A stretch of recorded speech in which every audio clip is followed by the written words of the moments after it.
And we're live. I can't set it down just yet. Oh, I gotta switch cameras around. It wouldn't be the show if I didn't have to actually change something like the second after we show up live.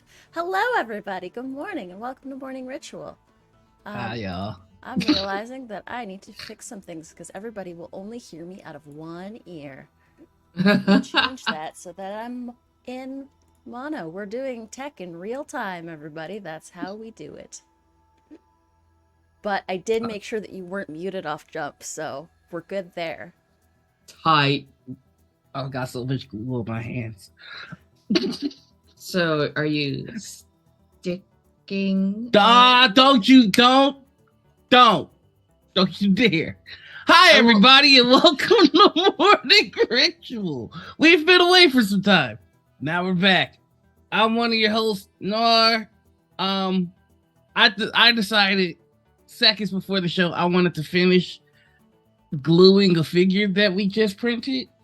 And now I have to hold it for a little bit because if I set it down, the pieces will fall off. Yeah. I go by he, they. I'm your other host, Anita, who's doing tech on the fly because all my cameras are borked and everything's different because I haven't done this in forever. My pronouns are she, they. Yeah, that's a thing. You can find me in internet spaces and internet places here most times. I got so much glue on my finger. Coconut oil, baby.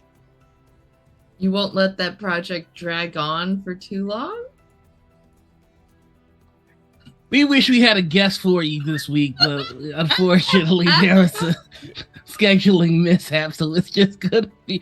And we have a wonderful guest for you today. Darby, go ahead and tell the people about yourself, you son of a gun. Hello, hi, my name is Darby, otherwise known as ChaoticDarby on the internet. I'm a TTRPG player, streamer, possum, and all-around menace on the web, as you've just witnessed with my puns, which honestly are a gift. My bro. I use she, her pronouns, and yeah. I'm the community manager for Weave the Tale. I'm the technical admin for TTRPG, and the project lead for a TTRPG project that I've talked about somewhere before. And you're also now a game designer. Oh, yeah. I guess I do that too. That's... Darby's designing a game. I am. I bought $90 worth of scrapbooking material for to play test it. I didn't need to, but I wanted to. And this was an excuse. That's awesome. Okay, so let's just get into it. It's been a while since we've all been here. There's been a lot of things that have gone on in the TTRPG community.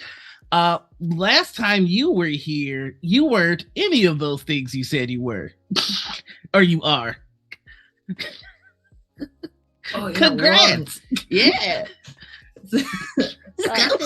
Also, CJ, I don't know if that's a typo. Let's get this breed. I don't know what kind of online video y'all thought was gonna happen. It's not. It's done. Let's get this breed. Gotcha. All right, y'all. We'll be right back. I've been told I'm a certain submissive and real, but I didn't think that was gonna come about anywhere else except for at home. I guess I am technically at home. And in my bedroom. This is gonna be the episode that gets us all just ousted from the community. I can feel it in my plums. All right, so let's get your whole story. Where did you start in this community? How'd you end up where you are now? I know the story, but let's tell the folks. Well, hello. I started 2 years ago now, which is I keep thinking it was last year. No, it's 2022. We lived in a freaking panini. I started with a podcast that was called Chaotic Creations that I hosted with Harper Sona, who I met in college, which that kind of was my step into TTRPG, like this. We started that podcast, and then I sent an application to a Vampires 5th Edition game. And I was like, I'm probably not gonna get it, but it'll be fun to like shoot a shot. And now I'm here. I then went from having one game that I played to then 12 games that I played when I was McFun-employed. What? Okay. Why the Mick though? That makes me confused. I don't know. It's become a because you're loving it. Is Mick fun employed when you're loving being employed? Unemployed, I mean. Unemployed. I there don't it know. is. I'm not sure. I added to a lot of things, but it's now a prefix. Is that the word for it? Prefix? Yeah, I think that's what happens when you put a thing before a word. It's a prefix. Yeah. We're smart. We do the English. We're educated. Oh shit! I just remembered. We're gonna have to ask you the crunch question again, and I already know you're against. And I got maybe we don't have to do that question this episode. No, I feel that's a legal requirement of me being of any guest on this show. There's a Darby emote that has Darby crunching a die. We know this. There is a Darby emote. If you have the Darby emote in chat, put that emote in chat, please. No. All right, so you know what? I'm gonna just start hitting you with some weird questions. All right, hit me. Okay. First weird question. If you had to play a TTRPG with a political figure you disagree with, who would it be? I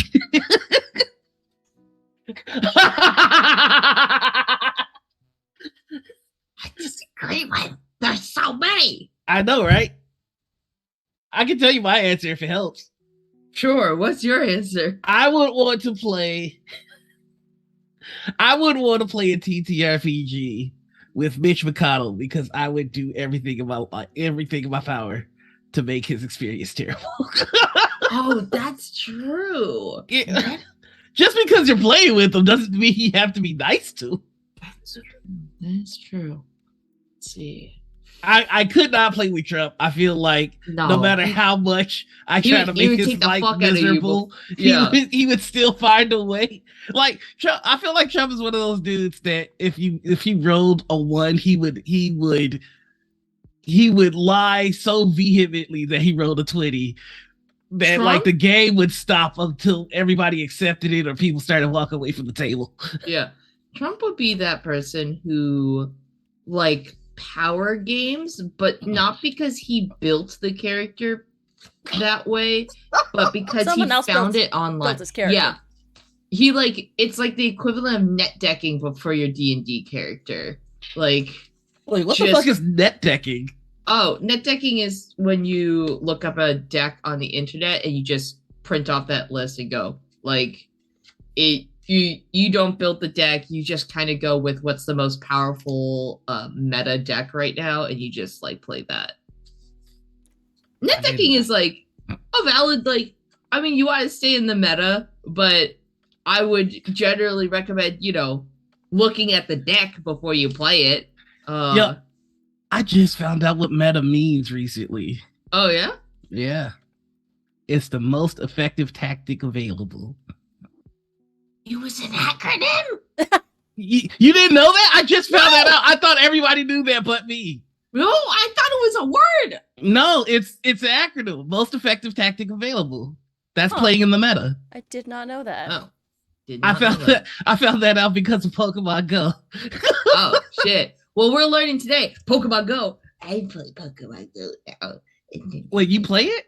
Yeah. Now, I have committed to doing walkies like 3 times a day through week, not day, Jesus. I mean, yes, I walk 3 times a day because I go to work in the bathroom and stuff like that, I've also started playing Pokemon Go, but Yeah. mainly because like Papa, Uncle Pikachu pays me now, so I'm just totally. all right.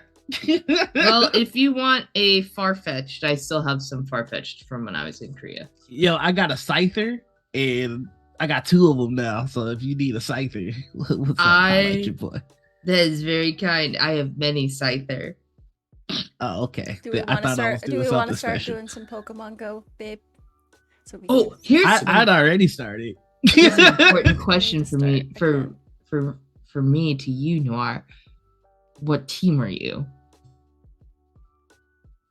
Let me put my dickhead hat on real quick. Motherfucking Valor all day, every day. I had the chance to change teams because like Pokemon Go didn't recognize my original account. So they're like, you gotta make a new one. And they're like, you would have changed teams. And for a hot second, I was like, maybe I'll go with Mystic. Go Mystic. Like all my friends Mystic are Mystic. is the correct all my option. friends are Mystic. Yes, you all chose my friends are Mystic. incorrectly. Maybe I'll go with Mystic this time. But then I was like, nah, I'm a dickhead. You know what?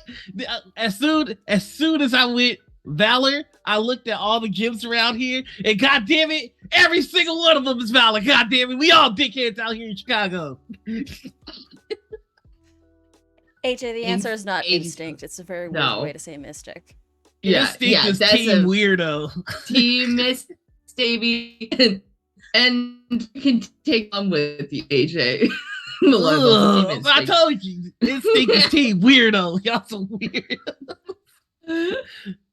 Do I have any Team Valor in the chat, or am I just by myself? I think you're by yourself. CJ's Valor, let's go! Another red one. Oh, see, my bro.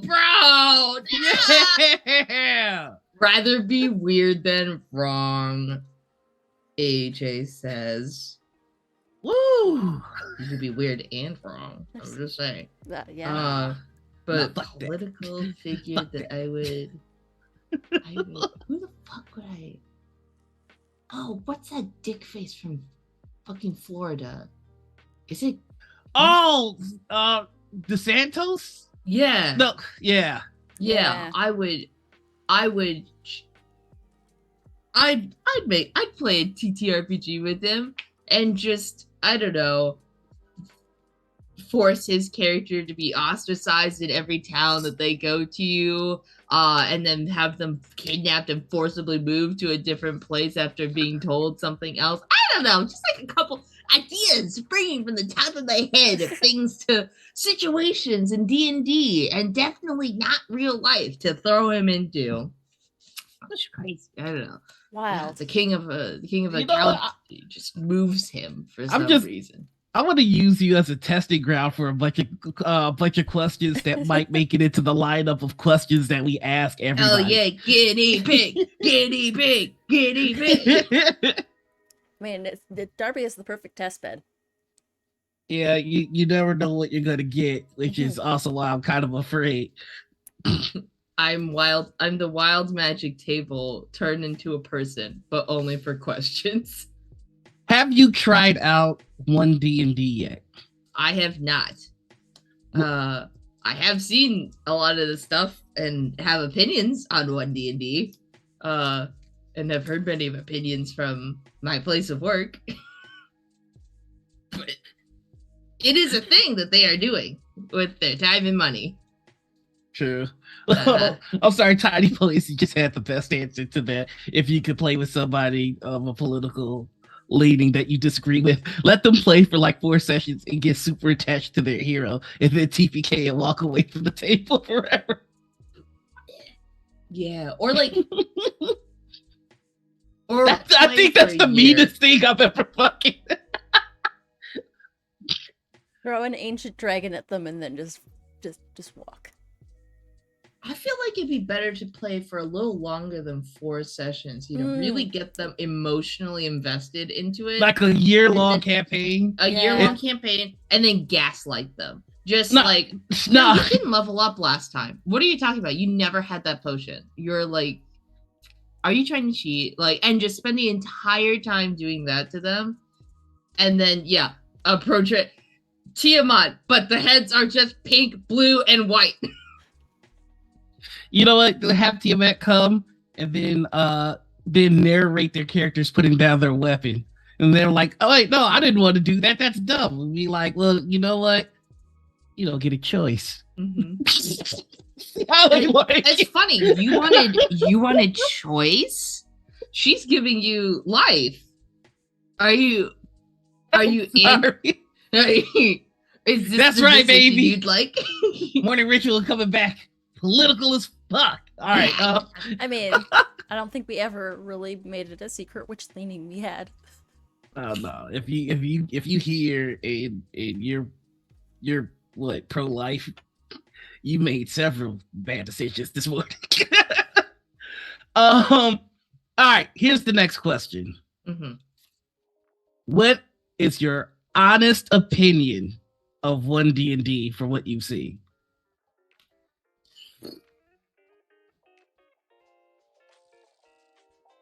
It feels like D&D Wizards of the Coast has kind of gone, you like D&D, yes?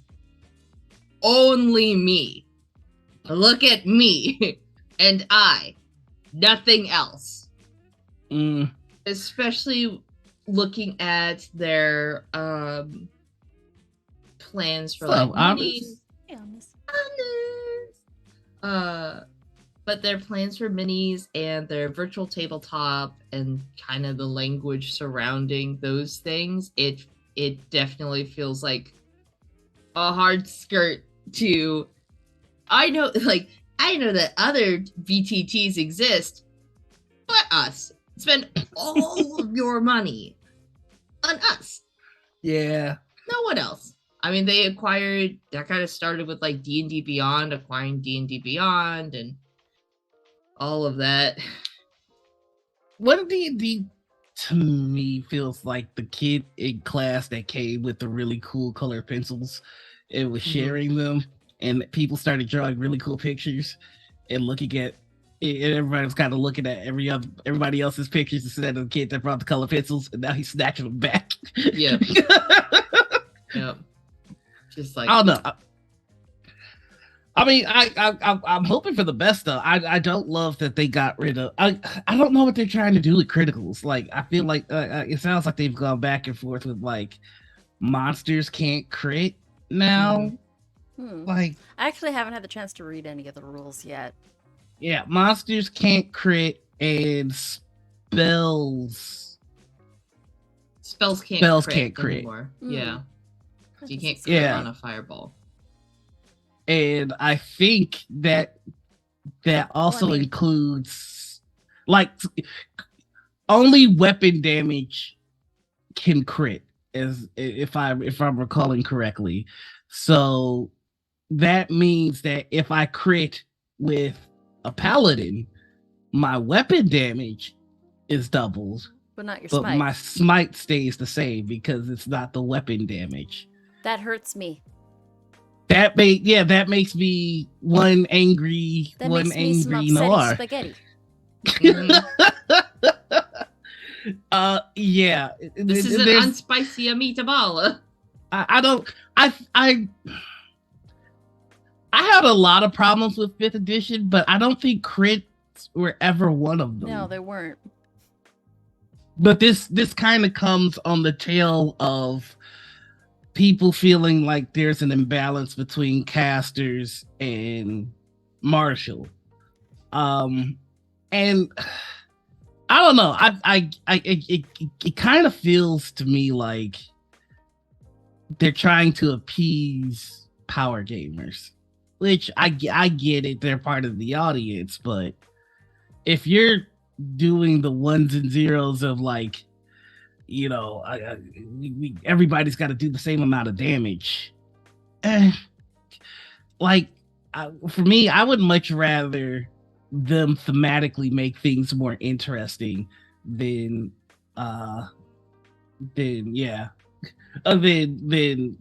trying to make everybody's damage the same. Yeah, just make martial classes cooler. Fighter should be on some anti-magic shit, says CJ. Yes.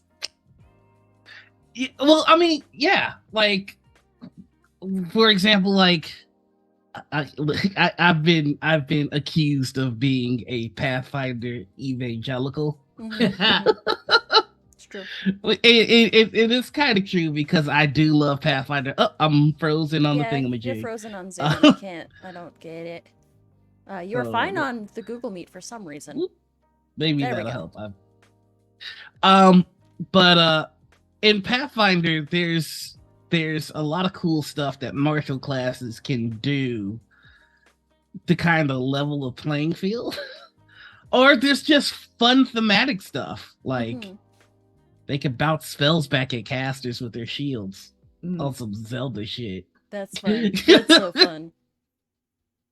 I mean, I really want to play some second edition Pathfinder. I've got a yen for it. I want to see how it works. I've built a couple characters, but I just need to actually get in a game. Yeah. We may be bringing back an old campaign with that system. Interesting.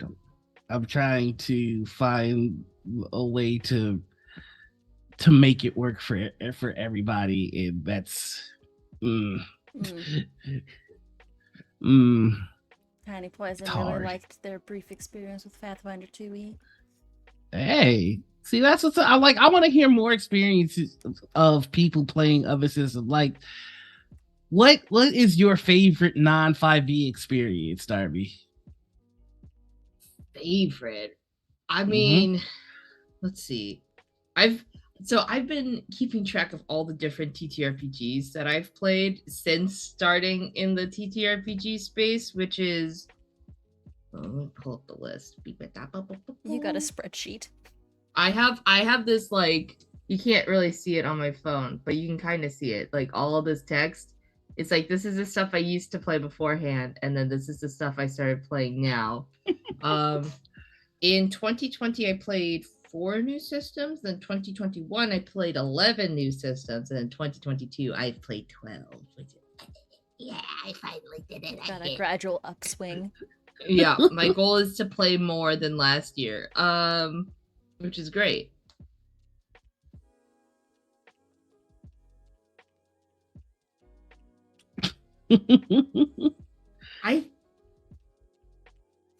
I think Shadowrun 6th edition, but only because the game was like great and I fucking love the setting for Shadowrun. I hate the book. If you wrote that book, I have shit. I beef with you. Like, fuck you. I've heard it's really hard to learn. It's awful to learn. It's a fucking it's the crunchiest thing I've read by far. Like, and I've looked at VTM 5th edition. VTM 5th edition book is like yay thick. And it's terribly organized. Horribly organized. But at least they have, like, mechanically explain what everything does that, like, is like a thing that you can do. There's like a whole freaking, like, I play a decker in Shadowrun, right? I do hacky typey shit. There's 3 different, like, computer things that you can have: a comlink, a cyberdeck, or a cyberjack. They did not, anywhere I can find, mechanically explain to me why I need all 3. Why do I need like, one of them is a phone. The comlinks is a phone. Cool. Great. Why do I need 1 computer for my arm and 1 computer in my brain? Why not just 1? Why do I need all of them? It just, because in the comlinks does things that the cyberdeck does, and then the cyberjack is just the cyberdeck but better, and it's in your brain. I think it's like processing speed is the difference, and that's only from my knowledge of Shadowrun 3rd edition. Yeah, they just assume they did the same thing that you know these things because they are from previous editions and that you've played them. Yeah, I'm getting a little scared because I'm gonna be playing a Shadowrun game for the first time. Have fun. It is crunchy. It is very fun. It is.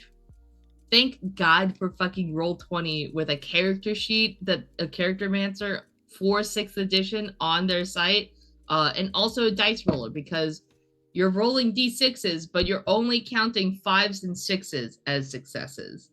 Yeah, they held that over from 4th edition, I think. So it runs pretty much like the Alien games, then the Alien game. Not dissimilar, yeah. Okay. You get a resource called edge that you can spend to push your dice or to do different things, and you can be an edgelord. But you can also earn edge back. You can do a lot with Shadowrun because you can make like really customized characters. Mm-hmm. But man, I cannot tell you how damage works in that game, and I played like a not insignificant amount of Shadowrun at this point. I had somebody tell me it took Catalyst Games 6 hours to teach people how to build their own fucking character at Origins, like for Shadowrun, which is fucking nuts. Oof. Like, that reminds me of like building a high-level character in 3.5, right? Which even if it's an exaggeration, that's 6 hours. I respect 3.5. I just did not like character creation. Yo, that's fair. You gotta add your intelligence and then your classes base to find out what your skills were, and there's a bajillion skills. Your fortitude is your strength plus your con modifier plus whatever. Your class, yeah. Plus something else? Yeah. And your wisdom, what was it? Your class fortitude, dice. will, and what was the last one? Starts with an R? Ooh, we got a reflex. We got a question in the chat, which is 3.5 better than 4E? Okay. I have opinions. Hey, bring them on. I have actually GM'd a lot of 4E. Long time ago. I GM'd a lot of 4E and Essentials. It is 4E 3.5 is very crunchy. It feels like your standard old style high fantasy game. 4E feels a lot like an MMO because you have mob rules in 4E. So you have you can get a swarm of goblins that are like minions with 1 HP. So if you hit that goblin, it's gone. But you can send a whole shit ton of them at your players so they can feel like they're in like an epic battle at a large scale and just like killing off like little tiny teeny things. Yeah. But they definitely made it so that it feels more like an MMO because your different classes have different positions on the battlefield. The 4E Warlord is actually a really cool class where you can like sort of help other players get to where they need to be on the battlefield and get like advantages and that sort of thing. It's fun. But yeah, 3.5 holds a special place in my heart, but I have also GM'd a lot of 4E. I never played 4E. I should run some 4E sometime as soon as I get my books back. Yeah, I can tell you 3.5 was bonkers in the sense that it was character creation. Like, as much as character creation was a nightmare, you could also pretty much be and do whatever you want. Like, I think 3.5 had the exact opposite problem that 5th edition has, which is at 20th level in 5th edition, there's nowhere to go. Like, it's kind of, that's a wrap. That's, yeah. You are who you are. That's all you're gonna be. 3.5. Once you got to level 20, it was just like, let's keep going, and like you could. Yeah, you could really start. There's prestige classes as well in 4E. There.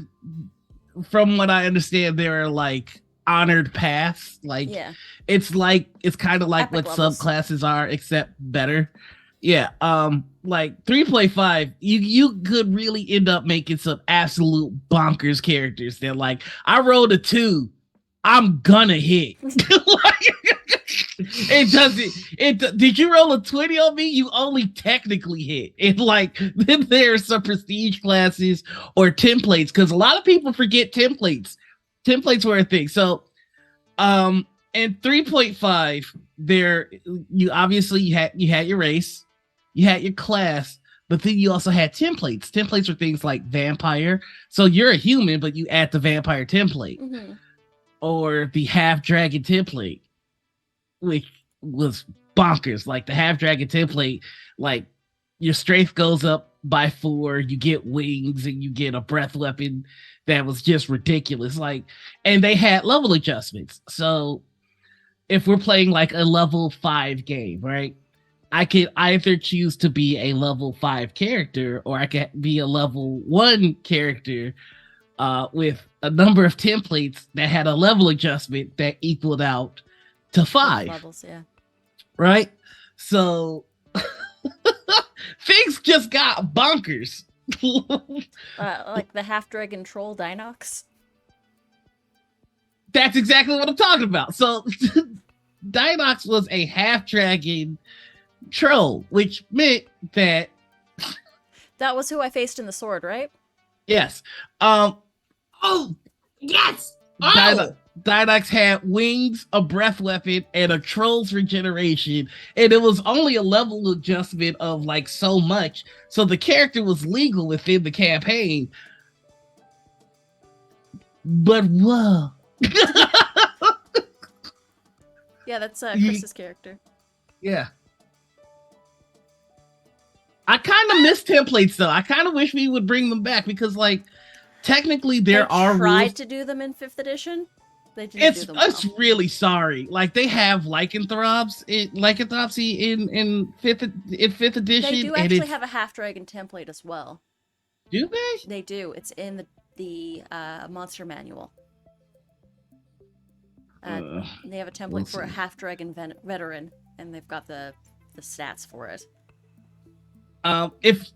If you are a player of 5th edition and you have never played 3.5 and you want to see how bonkers it can get, I'm going to give you something to look up, and I want you to look this up, and I just want your responses. In the Epic Level Handbook in D&D 3.5, there is a template called the Paragon. Look up Paragon template 3.5. I'll wait. Look at all the things they can do, and that's 3.5. Somebody uploaded the entire handbook.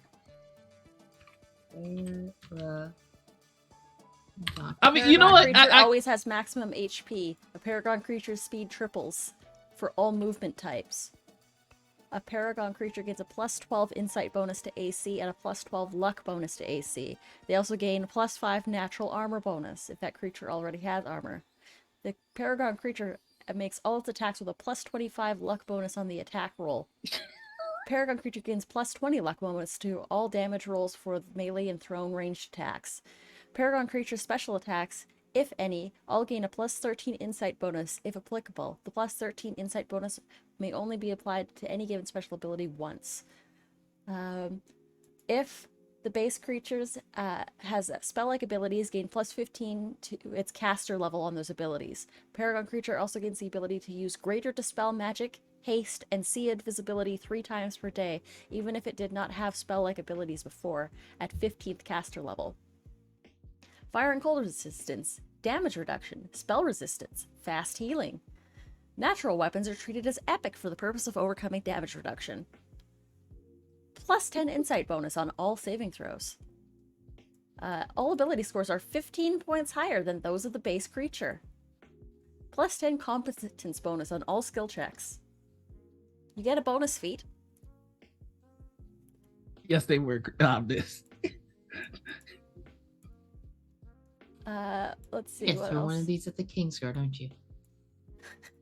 I can feel it. I can feel it in my bones. Bold of you to think he hasn't already. I don't feel like we would have survived fighting up here unless. I just need you to understand that means that butt naked, a Paragon's AC is 29. Butt naked, and you can't catch them by surprise.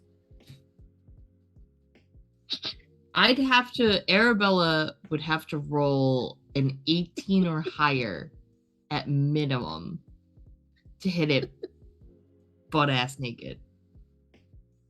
Then I need you to understand that they can cast haste just cuz. And you also need to understand that they can have equipment. I'm never gonna hit it except for a natural 20, I guess. Yeah. Fuck. So like that's the level that 3.5 got to, where it was just like nightmare fuel. Yeah.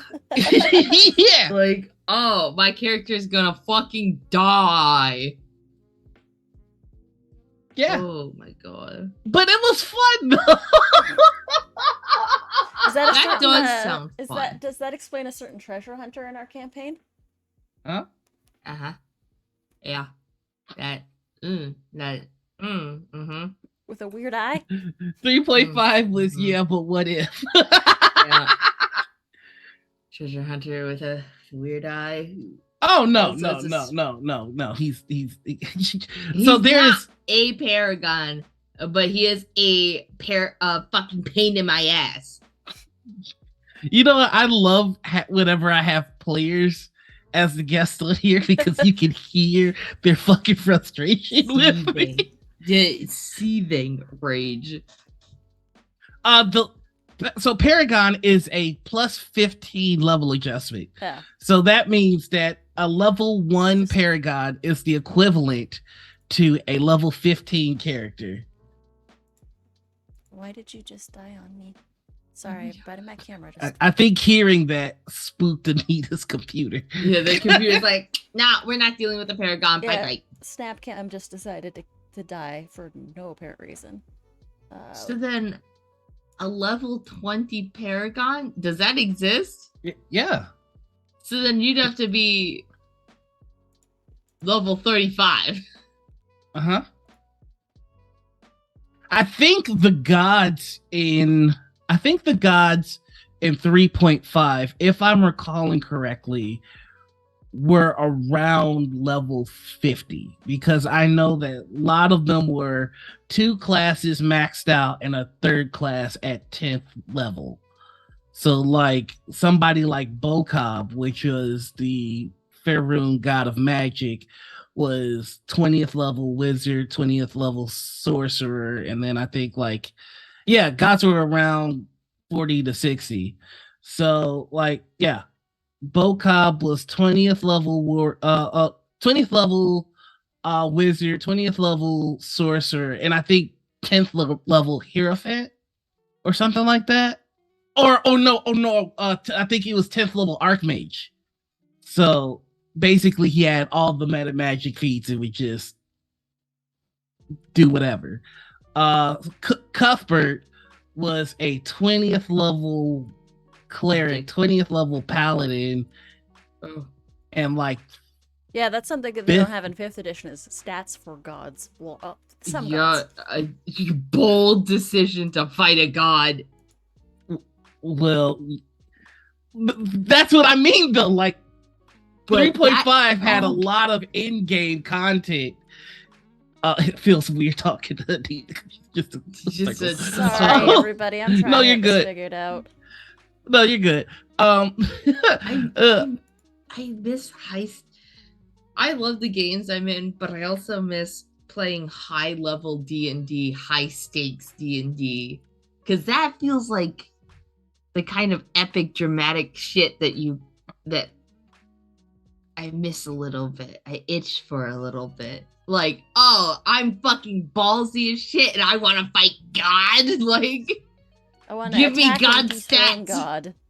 There's a reason that I memorized some of these gods is because like it got to the point where the player characters had no one else that they could really like.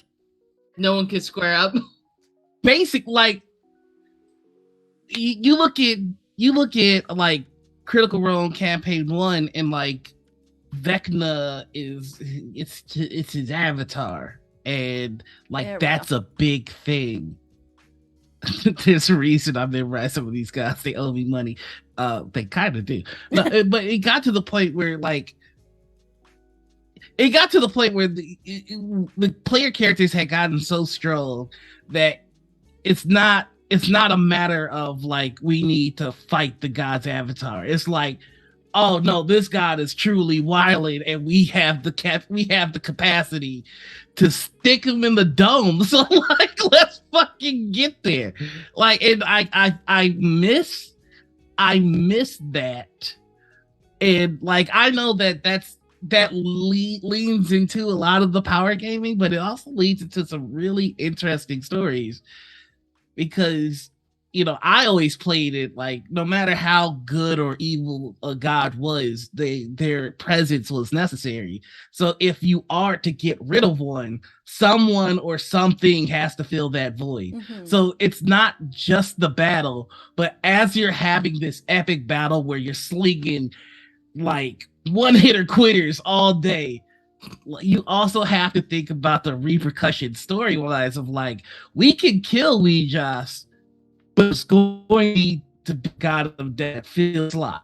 You know? So which one of us can which one of us is becoming the God of Death, baby? Yeah. Which one of us can feel like be in, because there has to be a certain level of darkness that exists, but which one of us can maintain the darkness without falling into it? That's the kind of stories I like. Yeah, 3.5 or 4, whatever it is. I want to play it. Let me hear it. I want to get my grubby little hands over playing high level stuff. I want to climb to higher levels. Like, most of my characters are sitting at the like 10 and lower range right now. I'm like, this is fun, but let me do the freaky stuff.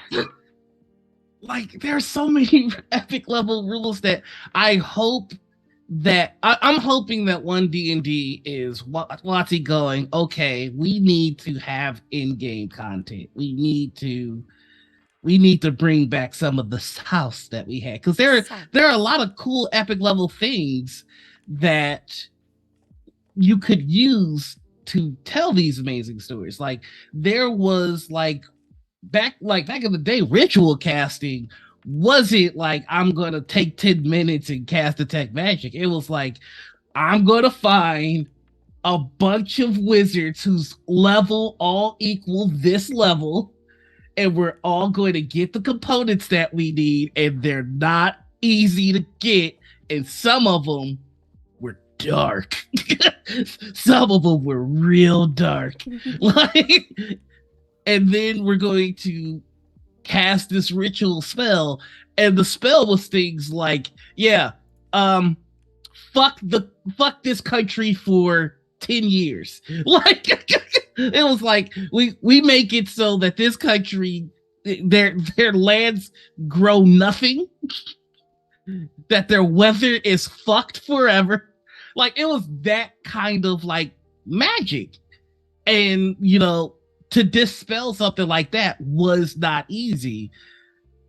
It was, and also like you would have to do a ritual spell of equal or greater level to kind of counteract that stuff, and it was real good.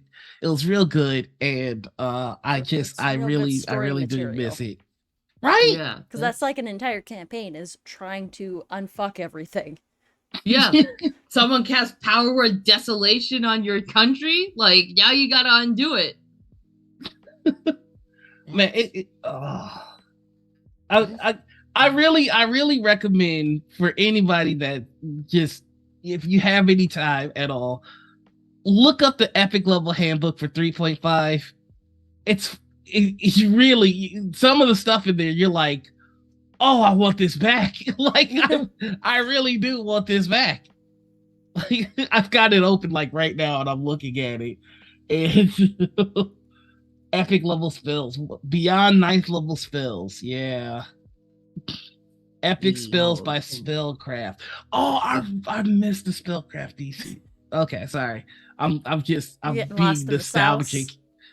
Yeah, because like Spellcraft as a skill made it so like if somebody wanted to do something that technically a spell can't really do, you make them make a Spellcraft check, and then you can kind of create a new spell with them, which is really freaking cool.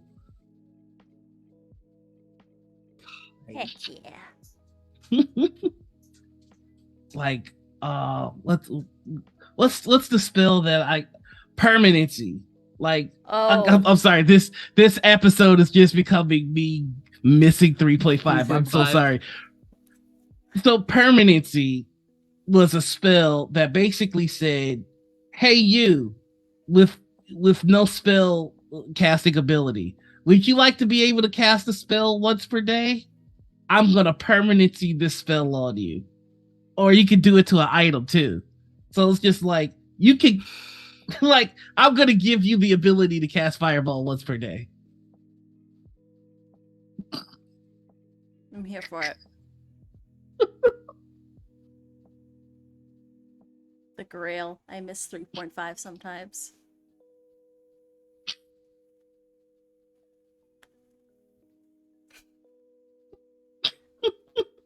I'm just thinking about. Hi, B. Welcome in. Good to see you. We're going hey. 3.5. So, what level spell could you put onto someone or something? Was there like a cap? Or the limit does not exist. Oh, so you could just put wish on a ring? Like, yeah. Make DIY your own ring of wish. All right, here we go. I've got the spell description up. This spell makes certain other spells permanent. Depending on the spell, you must be of a minimal caster level and must expend a number of XP. You can make the following spells permanent in regard to yourself: Arcane Sight, Comprehend Language. Yes, you can have Comprehend Language permanently cast on yourself. Dark Vision, Detect Magic, Read Magic, See Invisibility, Tongues. You can cast a desired spell and then follow it with a permanency spell.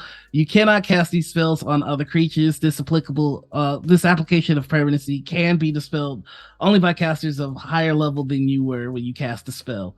In addition to personal use, permanency can be used to make the following spells permanent on yourself, another creature, or an object as appropriate. Enlarge Person, Magic Fang Greater, Reduce Person, Resistance, Telepathic Bond. And there are a bunch of other spells too that you can do this to. And then it was up to DM discretion. So you can get really wacky with this kind of stuff. And like like you can have Tongues permanency on yourself. I forever speak whatever language I want. Yeah. Like, and I can understand new character. I know. Yeah, I can understand it. I can speak it. I can read it. Like, oh my god. And then see invisibility. Fuck your scrying. I always know if there's a fucking scry, bitch. Like, oh. We need some anti-divination magic for. Yeah. You know what? This is what the stream is now, y'all. I'm so sorry. I'm about to read y'all some of the spells, some of the epic level spells in 3.5, just so you can see what they took away from us. The name of this spell is called Damnation. I'm gonna read the description. I hope you're ready. You send your foe to hell if you succeed at a melee touch attack. The target must succeed at a will saving throw. If he fails his saving throw, he is sent straight to a layer of the nine hells or the abyss at your option, swarming with fiends. The subject will not willingly leave the Nine Hells for 20 hours, believing that his predicament is just reward for an ill-spent life. Even after the compulsion fades, he must devise his own escape from the Nine Hells. Is that just the plot to drag me to hell? Yeah, it's just the plot to drag me to hell. You're just like, and blockbuster movie. Tell Like, me anything in 5th edition that is as cool as, you know what, you go to hell. yeah, you're gonna go to hell for that. I'm gonna make sure of it. And it's a melee touch attack, so you can slap somebody and send them to but more than that, let me tell you what you need in order to cast that spell. 873,000 gold pieces. It takes 18 days to prepare the spell. You have to get rid of 34,920 XP. You have to cast 4C, transport, compel. You have to cast those spells. And if the target is unwilling, which of course it is, you're gonna have to add 2,000 more XP. Let's see, you have to hit a certain spellcraft level in order for it to go through as well. So like you can see, like there's work that has to go into this, but holy shit. Peasant railgun? This is a thing? Yeah. Have you heard of Peasant Railgun? I haven't. No. Okay, so Peasant Railgun is basically, like, in theory, you get, like, 100 peasants line up in a row, right? You make them all take the ready action, and then you hand them something.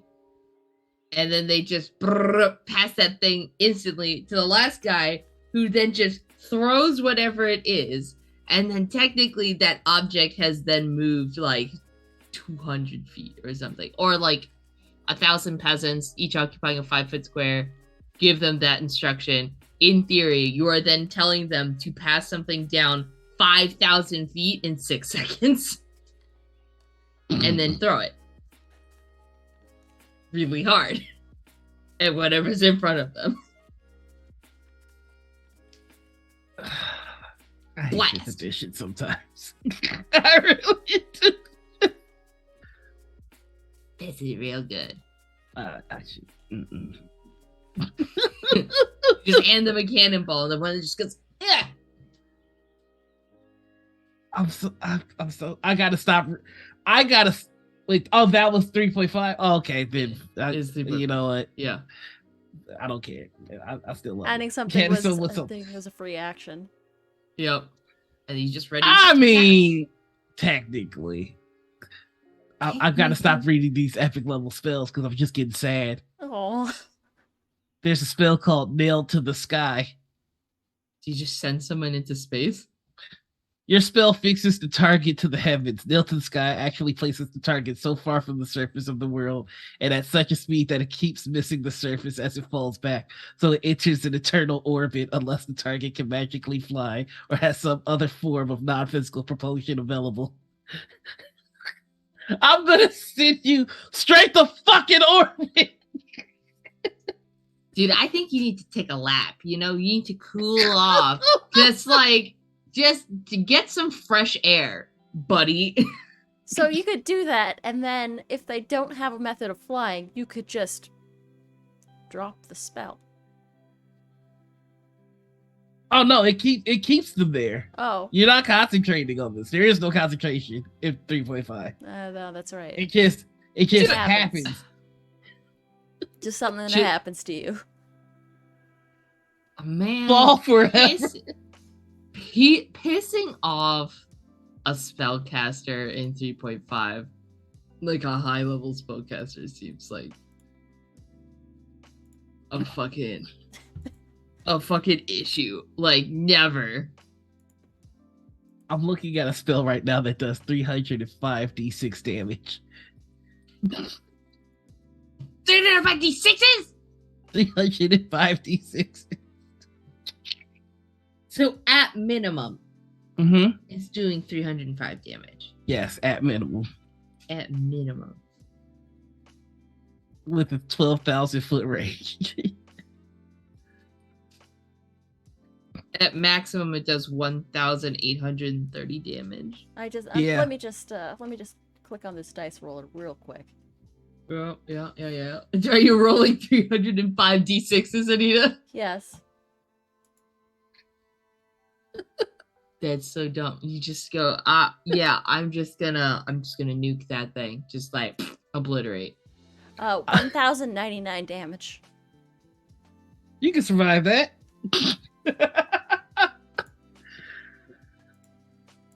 Yeah, if I had, is it a dex save? No, it is a fortitude save, so it would be Constitution. Constitution plus strength, right? For fort. Fortitude in 3.5 is just Constitution plus your band. I thought it was the two stats added together. It was like Constitution plus strength. I can't, for the life of me, I can't remember. But I'm gonna close that book now. Yeah. We're supposed to be a show, and I'm just like, oh, I want 3.5 back. All right, I got. So Darby, tell us about this writing, this project that you're working on. Oh boy, Jill, what a hard jump. Okay. A few months ago, I shot my shot with the tabletop mentorship program, and they somehow let me in. You know, That's 'cause you're awesome. What's up? But I'm working on a game. I'm doing the writing thing. Yes, and I have a title. I have a theme now. Like what's the title of the game? Daguerreotype Eulogy. It is a solo RPG, solo journaling game.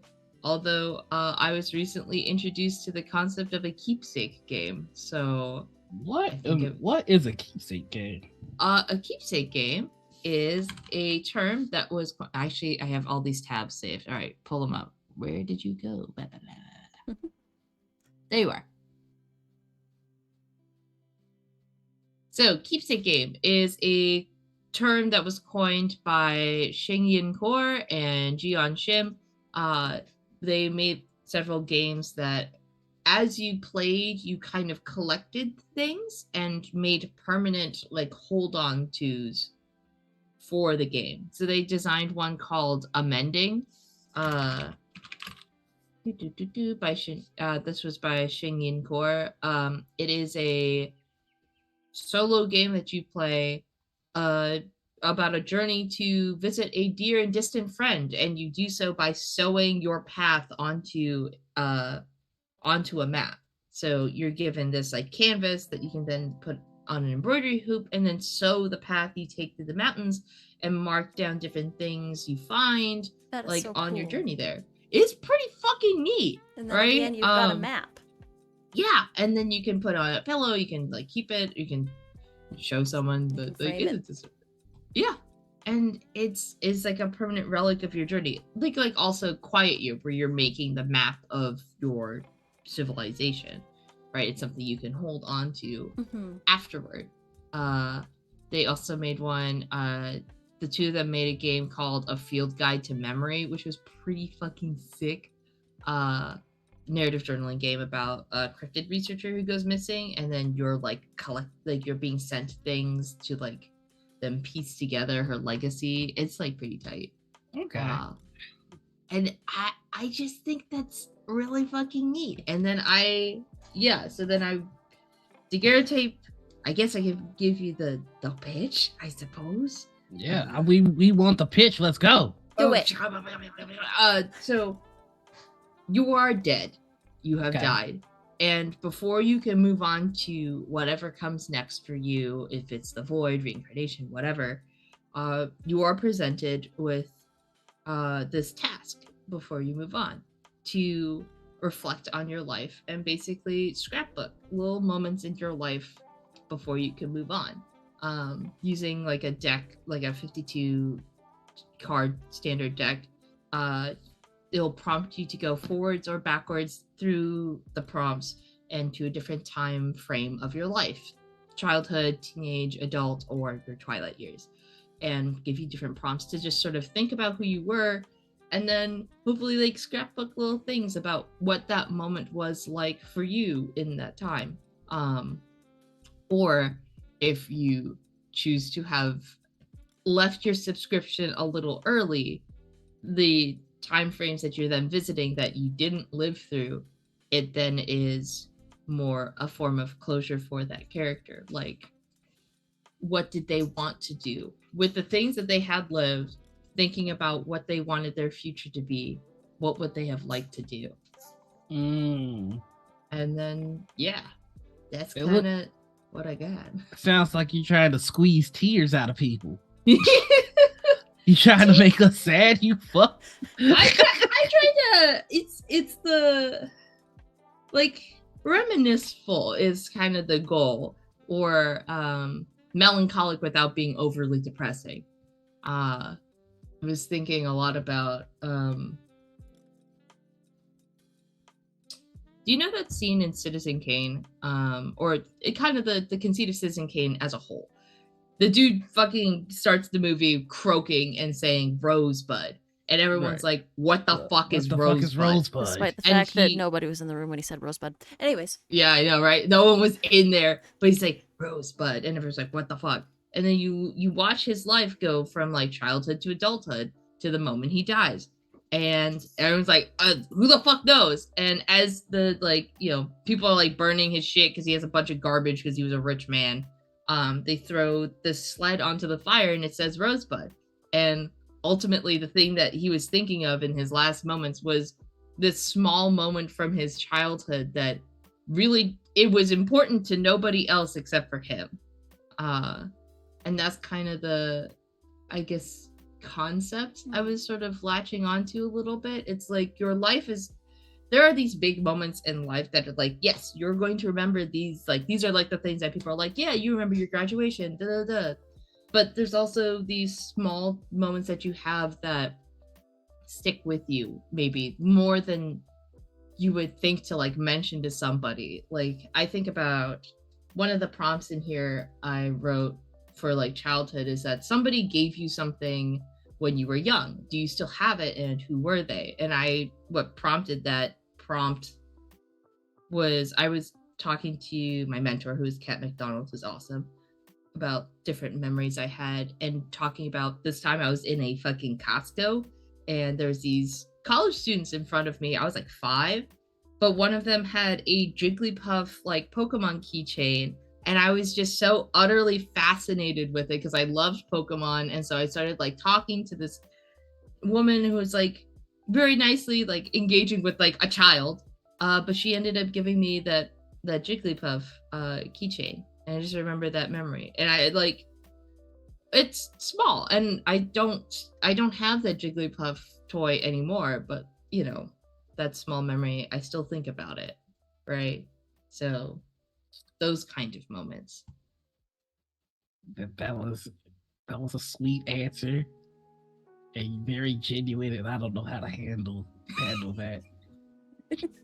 You can play at some point if you want to play test the game when I'm finished writing all the prompts. You're trying to make me cry. I also think I had a thought recently that this would be a really interesting way if you have a character die to like give that character closure, because all of these prompts, the goal with these prompts was to be as broad and open with these questions as possible, like, and to not lead in a certain direction. So like, I have a prompt that says a teacher pulls you aside at school, what do they say to you? Because that could mean like, oh, they pulled you aside because you did something really, really great, right? Or it could mean you did something bad and they need to talk to you. Just kind of like open questions that are also, I try not to be super specific, because then like if you want to play a character, like have a character from like the 20s, you can. They're pretty like broad. Mm-hmm. Like some form of media sticks to you. Like, what is it? Like, you have a toy that you loved. What was it? Did you still keep it? Like, so on and so forth.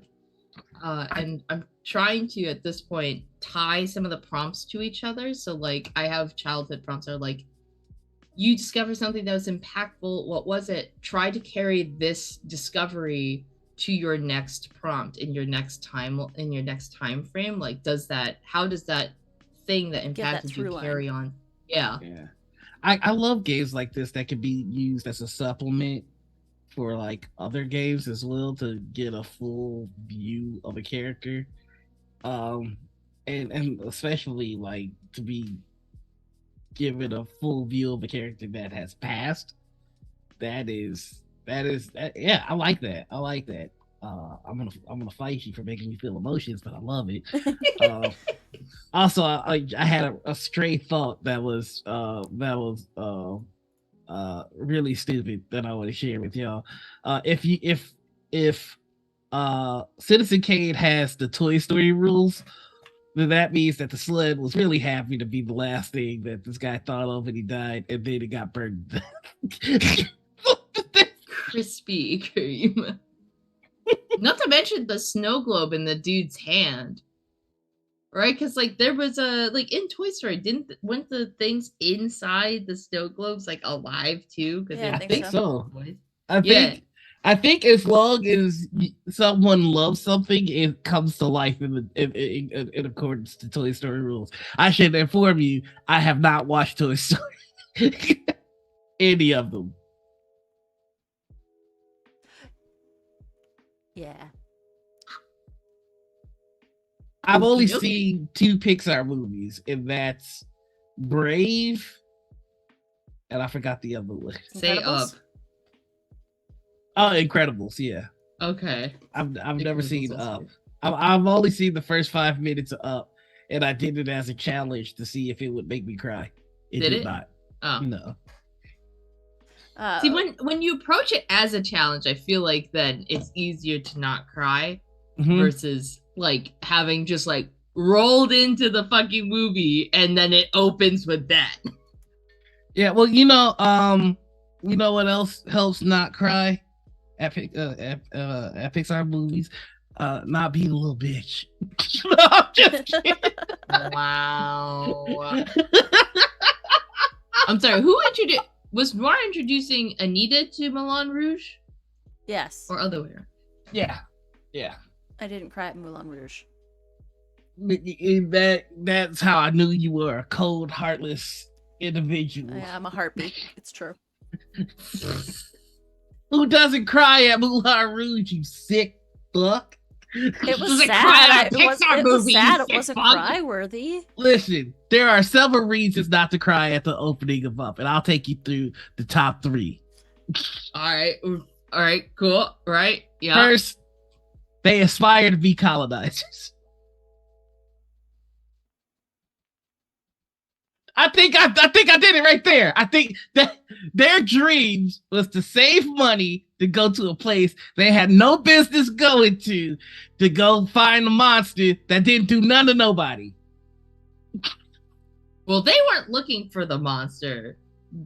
That one dipshit was looking for the bird. Okay, but let's also talk about how her dream was to build a house on the top of this very important landmark. Yeah, natural landmark. That one, yes. Yeah.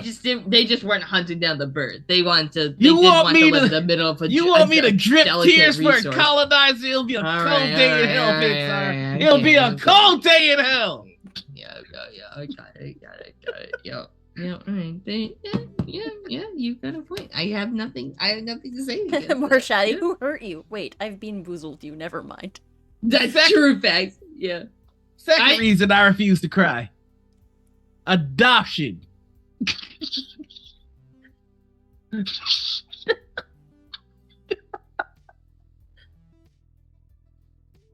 What?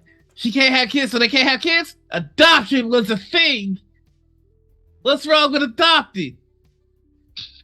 So you want me to cry for a selfish colonizer?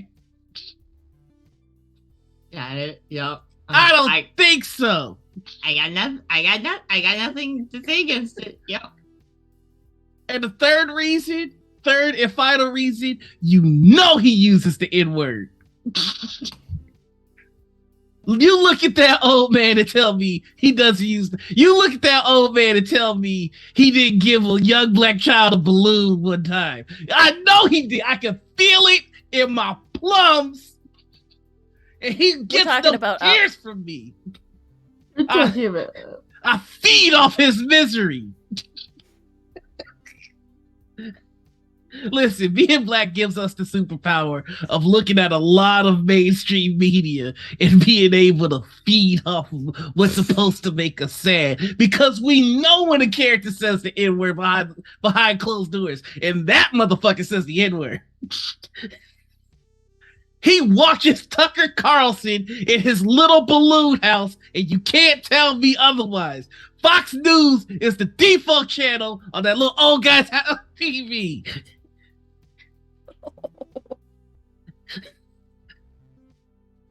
We're about to get subpoenaed by Disney, like right now. Like his late wife would never. But you listen. If I know one thing, I know that I'm gonna get in trouble for this one. Hold on. Let me just enjoy the non-canceled air before I do this. Okay.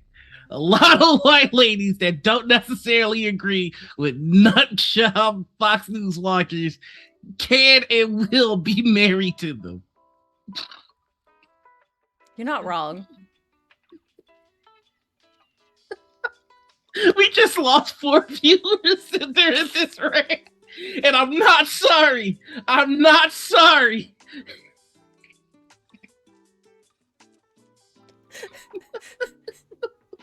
Listen, you think Count Dracula never said the N-word? Yeah, he did. Edward Cullen definitely was using the N-word. In fact, he lives with a Confederate soldier. They let it fly like crazy in the Cullen household. Bella could never be black. In fact, all your favorite vampires definitely owned slaves and dropped the N-word. I want you to think about that next time you watch Buffy. Bella's dad was a cop. You're right, Nikki.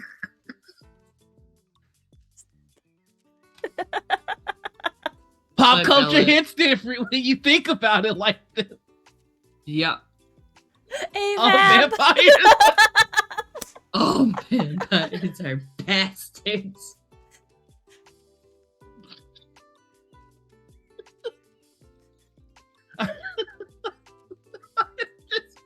I just ruined so much stuff for me. Abolish the coterie. All coteries are bad.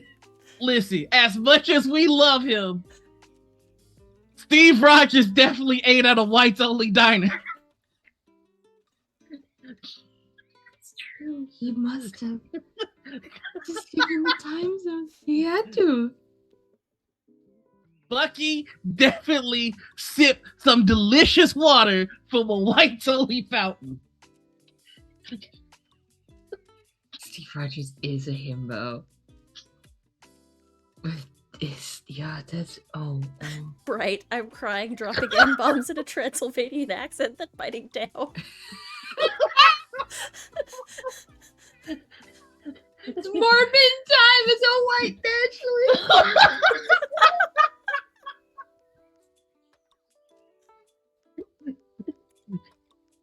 So you think I was finna cry at Up? Fuck that. That dude definitely had a sweet, delicious burger from an establishment that would have called me boy and called the cops on me had I tried to get that same delicious burger. Fuck that guy. Oh, now I want burgers. I want a burger too. I'll make you a burger after this episode. But on that note, do we want to take a quick break? Sure. I want y'all to really think about this. The next time you watch anything where the character's like, I'm 200 years old. That means you lived through some of that shit. What was you doing? Unless your ass was a Quaker Nikki says, I think the old man from Up would be I'm not racist, I hate every one person. I want you to think about the people who say that on Twitter and what their icons usually look like. Anime profile pictures. Those pizza cutter ass motherfuckers. Anime boobies. Yep. How many digits does he have behind his username? Carl 745628. Husband Christian. Husband Bible Christian. Balloon. If he Balloon had children, enthusiast. yeah, if he had children, it would be husband, father, Christian, blah blah blah. There's no father though. There is no father. Husband Christian, like balloon in enthusiast. my household. That's why like Iron Man 2 didn't hit with me, because they're like, oh, Tony needs to get a relationship with his dad. You know his dad was letting it fly. You know his dad was doing some very sus His shit. dad was doing some shit. I mean, not only did he live through those time periods, he was also a capitalist. Like, Yeah. like to a T. Like he definitely invested in coups in the South. Tony in South Stark America. invested in intern camps in America. I mean, yeah. Yeah. I mean, if he had any it's stocks not in just Sears, black folks. It's not just black folks. If I want you to think about everything that makes you who you are, and I want you to go through pop culture. It's not pretty. It's not pretty.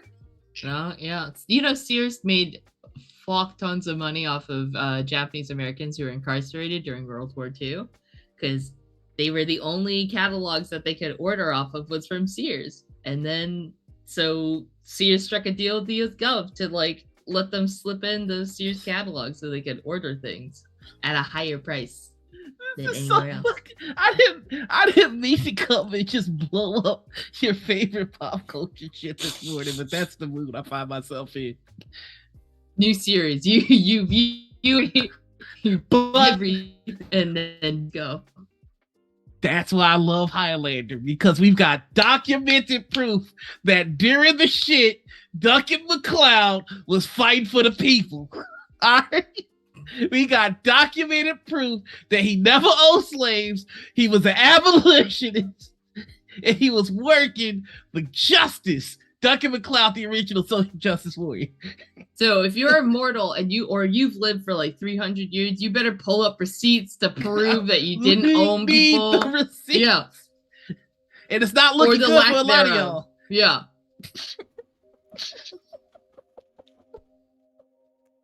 Duncan MacLeod all day, every day. We don't know about Connor though. Connor MacLeod, a little questionable, but Duncan, There's some shaky ground on Connor. there's some shaky Yeah. ground. Some questions need to be answered. I don't know how we got here. I'm so sorry. We were supposed to go to break like 30 No, you're minutes. good. You're good. We got here from Up. And we can only go up from here. Oh, he really did. Darby's here. I have to. Yes, I'm about to check my internet and come back to whatever this is. I can give you a brief It's a good summary. time. It's a good time that you've come back. I can't be compelled to cry at Oh, the, like, I can't. That's why I could cry at Moulin Rouge though, because they were hanging out with black folks in that theater. Oh, they the didn't- singular black person who they No, call no. Chocolat? No, they had more than one black person. No, don't you do this. The one named You're not black gonna do this. person. You're not gonna do this. Oh, you mean in France? Where? Let's look at time zone. Hold the fuck up. Moulin Rouge. What was Hold on. Moulin Rouge When was set? Moulin Rouge? You want to When tell me was that none of those fuckers ever, Moulin like Rouge? none of them said the N-word a single time? No, they didn't. They weren't letting it fly. They weren't letting it fly like that. This was in And the 1900s in Paris. You France has telling been me? cool to black folks.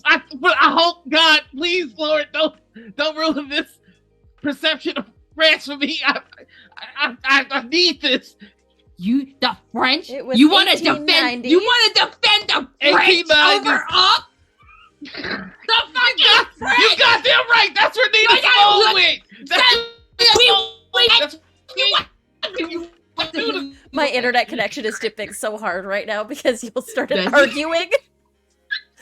Oh, I can see the freeze frames of me. Like, Now you got me looking up how are black people treated in 1890 in France.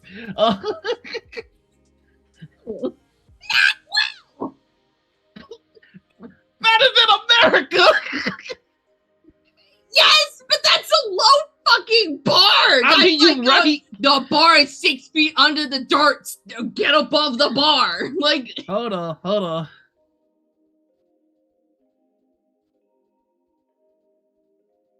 Okay. I knew it. I pulled up the wiki. I had to do it to you. I didn't mean to. African Americans in France are people of African American heritage or black people from the United States who have become residents, citizens of France. That this includes students or temporary workers. France has historically been described as a haven for African Americans, having officially declared itself a colorblind society following the abolition of slavery in 1794, meaning that in 1890, during Moulin Rouge, chocolate was living good in comparison to a black dude that had to meet the old guy from Up. I win. I will also, I will pause you on the words colorblind society. Don't Yeah. fucking do this. Don't. I don't want to. I'm not fucking with France you. I'm going, just not fucking with you. we don't see color. Like, what? You won't take anybody else saying, I don't see color. Tiny but poison, if they say though. with a French accent, that's okay. Listen. We do not see color. Black folks were clapping white folks in France. That is a known fact, and that's why black folks love as much as we do cognac. There's a whole history there. I read up on it. They treated but us God good forbid there. that you're a Romani in France, though. Listen. They weren't using us as decorations in France. That's all I'm saying. I will say that Tiny Poison said, I hear you, but also we could have had a black sateen. We should have had a black sateen. Hey. We should have. We do not see color. It's gonna be We do not see color. I'm just saying France at least took the step of saying, hey, we don't see color. There's been no official statement from the US other than we don't want to teach you about what we did to y'all. Mwah.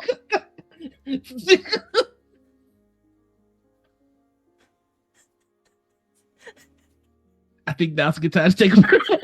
I guess, yeah, on that note, we're going to take a quick break, everybody. We'll see you back here in about 10 minutes or so. Get some hydration in you. Get some more coffee. Don't tell me what to do. I'm talking to the audience. I'm not telling you what to do. Yeah. I got to drag you. You do have Don't a listen to dragon. what I'm saying, Noir. We'll see y'all very soon. Bye!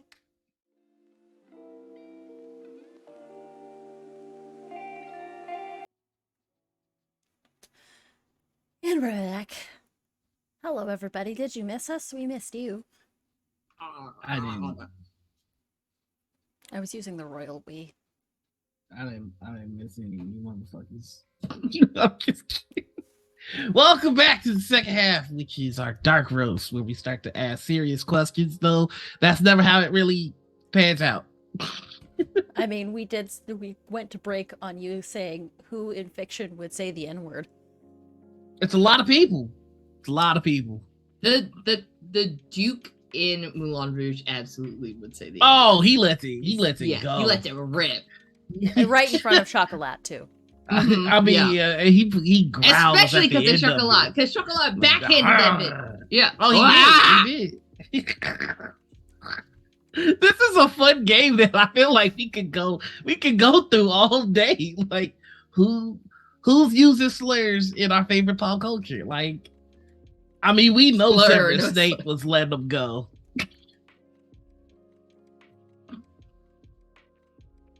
Well, you know what? Hold on. Well, yeah, he was letting them go. He was letting them go. But he would say it was part of the cover. Yeah. Dumbledore let him go. Oh yeah. Dumbledore's Dumbledore also let one of them- those people that would say he has a black friend. Oof. It's who, in fact. Or Dumbledore would be like, I'm gay, therefore I can't be racist. Ooh. Yeah. This shit get too real. I'm not touching that one. Where somebody else gets mad at me for putting up a meme. All right, so welcome to the petty hour. The petty period. Petty period. You know what? Yes, that's here is a new section of our show, the petty period. Just subtweet somebody about something randomly. Just if you got something in your heart, Darby, let it go. We want you to subtweet somebody right now. The faces. I miss Darby faces. Come on, let it fly.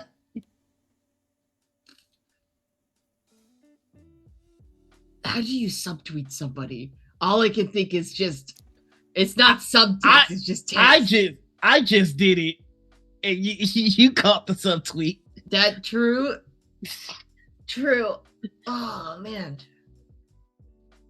Just, I don't know. I feel like lasting 2 minutes in bed is not impressive at all. I'm just saying. I feel like I shouldn't comfort somebody for lasting 2 minutes in bed. Was it good for you, babe? For 4 years it wasn't. Jesus Christ. I was telling you to take a shot. You fucking nuked the earth. I don't know who this person is, but goddamn. All right, you got a subtweet on your chest, Anita? Okay. If you want on the show and I don't give you an answer, don't go to my co-host.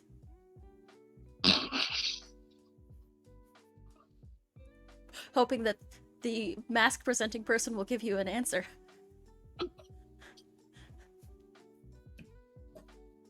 I like this section of the show. Hey, if you are in the audience and you got something on your chest right now, this is the petty period. We want you to put in chat right now a subtweet. You don't got to give us no context. Just get it out your heart. It's petty prime time right now. It's petty prime time. This is the new section of our show. Morshani, let it off. Let it off. We know you got something like in your heart. Beyblade. Let it rip. Let it rip. Rip it, rip it. No. Oh, I'm sorry. I got a better song. The Yes. Let it on. Like this is like the part in church where you testify. Just fucking drop a subtweet in the fucking chat. I'm not moving on from this until somebody let something fly. We are going to stay right here until somebody puts a subtweet in this chat. I'm thinking Petty Primetime is gonna be a part of every show I do now. Petty Primetime. I'm wondering if I have another Petty Primetime in me. Like, shit. Yeah, I feel in my heart of hearts that there's probably at least one.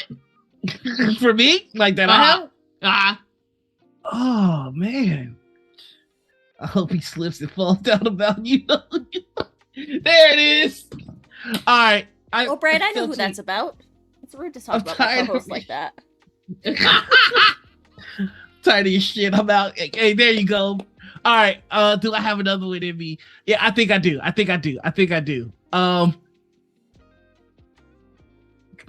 That's a little too specific. It's like the art of finding something that is not so specific that it's nameable. I know. She knows. Let's see. You know. Oh, okay. I got one. Maybe don't call yourself a Chicago channel if you're in the suburbs. All right.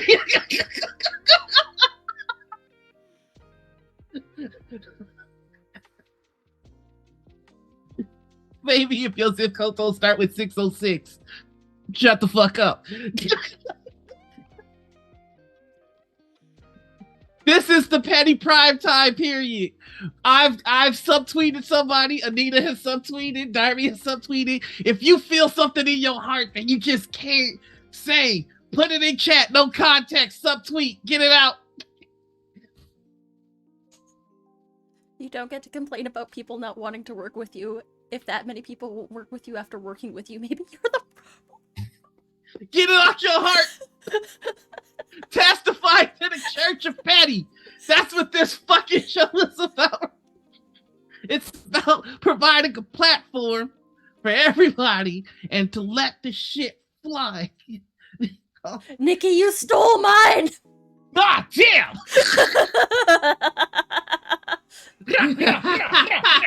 I can guess. I can certainly guess. Okay. That's Petty Prime Time. That is a new segment of our show. Well, if you got something in your heart, just say what you want to say. Sad thing is, on this series, we're probably talking about different people because there's toxic motherfuckers everywhere. Honestly.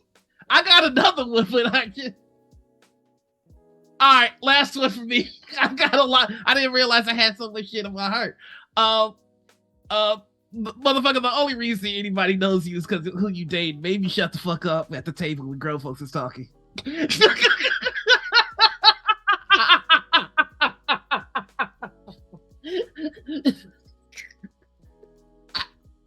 That's the end of it, folks. I hope you enjoy.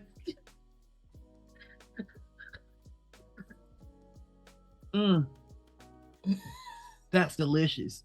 So let's go back to asking some questions. Uncle, you think it's better not to speak to me? See, I mean, I gotta ask, does it feel good to just get it out somewhere? I think it feels good. Okay, we gotta go back and ask the 5 questions that we always ask. So we might speed run it. First off, I've put this off long enough. Go on, Noir. In the TTRPG community, there's a silent war between people who know better and people who don't. In this war, there are people that think that dice are the forbidden candy and that you should put them in your mouth to what they like to call crunching. And then there are those of us who are fucking grown up and put our dice in cute little dragon displays. Yeah. So I guess my teeth are dragons then. Fucking disgusting. What's up? Fucking disgusting. Yeah. It does work here. I hate this shit so much. Fucking Fucking disgusting. This where you want to be when Jesus comes back. Well, You I have mean, a if he's coming on my back, crotch then I'd probably be on the bed. Take Take a second.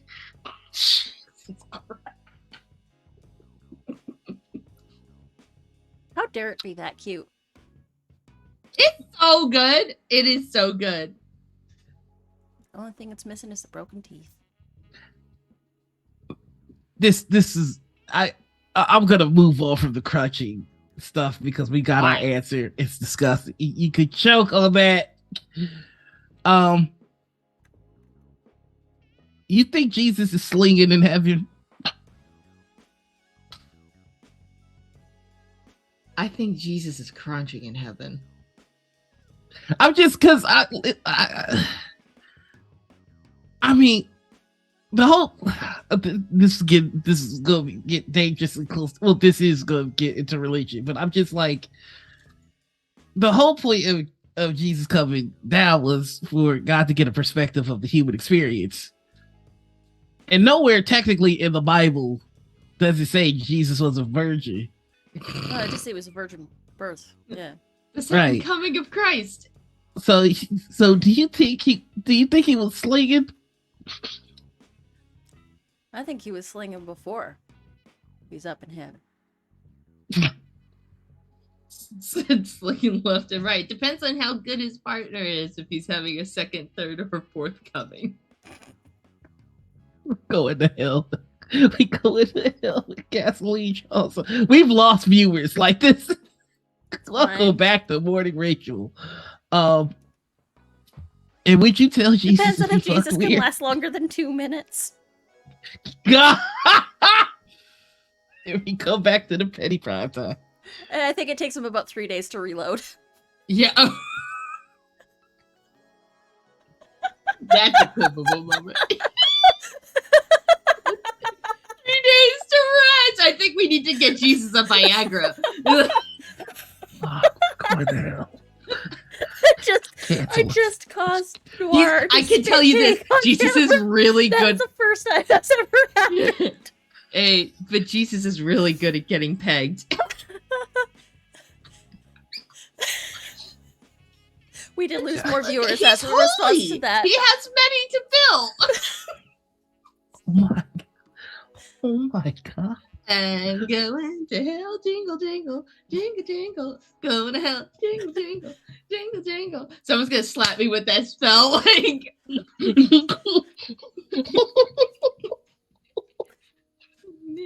jingle, jingle. Oh, that's another pun too. Jingle, jingle, jingle, jingle. Okay. Next question. If you could play any TTRPG that you wanted with any 5 people that are alive right now, who you picking? Where'd it go? I have my purse is right here. Thank God I didn't put it away. So I can just pull out my answers from last time. Cheating on the test. Going to hell. Where did he go? Where are you? There you are. No, you're gone. There you are. No, it's gone. Shit. Fuck. Silence. This told me he started the other guy. Just He meant his cheek, not his yeeks. There you go. Milan waking up to Jesus is good at getting pegged. Amazing. It's better to give them a seat. Okay, Abria Iyengar. Mm-hmm. So you're Emily just gonna do the exact same answers as last time? I didn't say Abria last time because I was anxious and I forgot that Abria existed. I'm sorry if you ever watched this, Abria. I did not forget that you exist in actually, but when I'm anxious, I forget things. Like if someone asks me what your favorite movie like the is, I existence say of I black never watched a women. movie. Oh my god! I've been. This is Darby having been canceled. But we determined that the Mick adjective or the Mick addition means that you're loving it. McDab? McMillan. McDickon. Anyways, So Abria Iyengar. Abria, Emily Axford. Mhm. They need that chaos.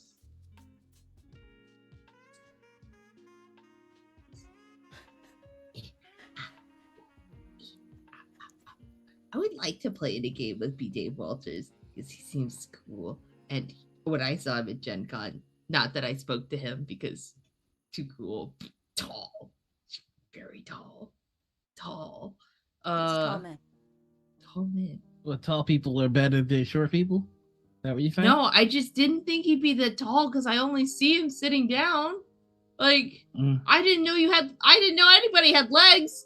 Like, everyone thought I was fucking 4 feet tall because Milan keeps calling me a shorty. Like shorty, short. People thought I was like 4 foot. Who's next?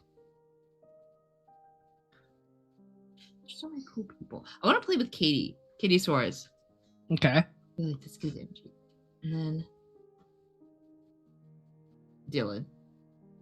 I want to play with Super Dylan. I've never played with Super Dylan. I had one whole conversation with Dylan once. I would like to play with Super Dylan. Okay. Yeah. And I would like that to be the table. So your table is Bria, B. Dave, Katie Asuris, Dylan, And Emily and Axford. Emily Axford. Who's DMing?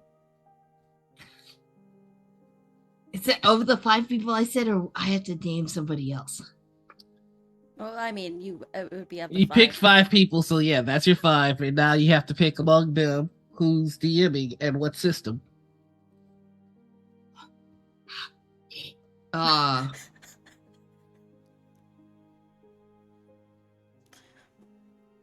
B. Dave. But Monster Hearts. Ooh. That game is so horny. Yeah. Mm-hmm. That game is so horny. Okay. You are the god empress of TTRPG for one day. Anything you want to have happen in the TTRPG community happens. You can make 3 things happen. That's the new stipulation that I'm putting on this. What 3 things in the TTRPG community do you make happen?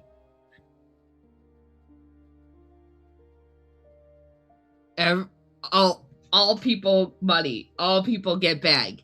Everyone has the money they need to do what they need to do, and then some. So you just giving everybody money. Money. Everyone gets money. We just kill. What's the requirement for them to get this money? They exist. Okay. Simple. Yes. Listen. You do stuff in TTRPG space, money. So what qualifies as doing something in the TTRPG space? Did you do something that is like TTRPG related and then put it on the internet? I think you might also want to add the sub stipulation that are you also a good person? That's true. That too. I was just about to get you on that one. If this is like magic money, just like yes, stipulation that you're a good person, not a piece of shit. So Critical Role gets the money too? Anyways, can we just give it to non-cis het white dudes? Fact? True? It's already saw the trap card. Everyone is out here playing Yu-Gi-Oh! And I'm here playing checks. I'm no me. Okay. If there's anybody that knows my tails, it's Omnis. I'm playing like Go Fish. You're playing like 4D chess. Like we're not the same. Number 2. Yeah, what's the second thing you do? I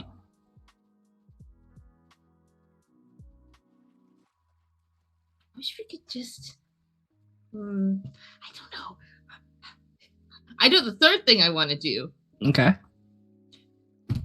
Everyone's Team Crunch. So that's been our show, everybody. Thank you so much for coming. Cut out of here. How the fuck dare you fucking ruin this shit? Yes. Let's see. Is that your second thing?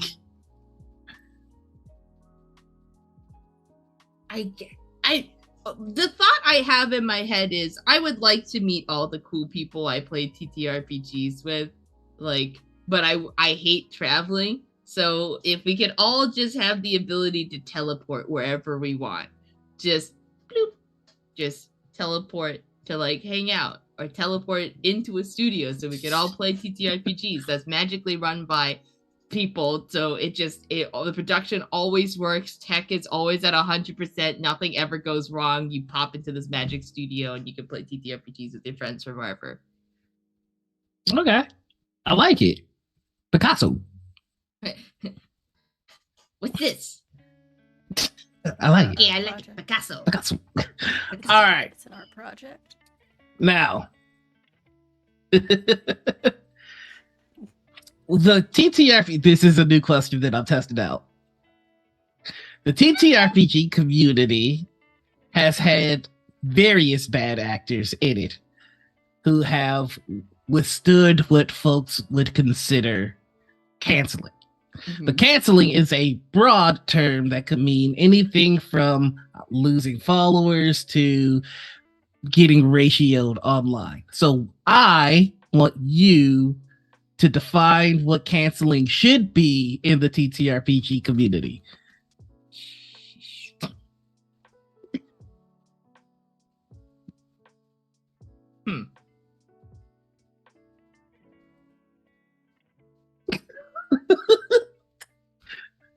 I'm not gonna lie to you. This is a fucked up question on purpose. Yeah, it's a hard question. Mm-hmm. Because I think different people want different things from situations, right? Right. Sometimes what people would say is being canceled is someone just calling out like behavior that they think could change, right? Right. Versus other times when it's like this person is like fully like excise them from your spaces, right? I mean, because as it stands now, generally what happens with a lot of these folks is that they give one or two apologies, lay low for approximately 6 to 8 months, and then crawl back in, try to reemerge via social posts or Kickstarters or whatever. Mm-hmm. So if we were to assign like canceling is 6 months, no interaction with the TTRPG community, followed by a probation period of so on and so forth. Like, what would you, if being canceled was a sentence, I wouldn't even call it canceled. Like, you can even pick the name for what it is. I personally like community banishment myself. But I would love to know, like, if you were God Empress of TTRPG, how would you define cancellation?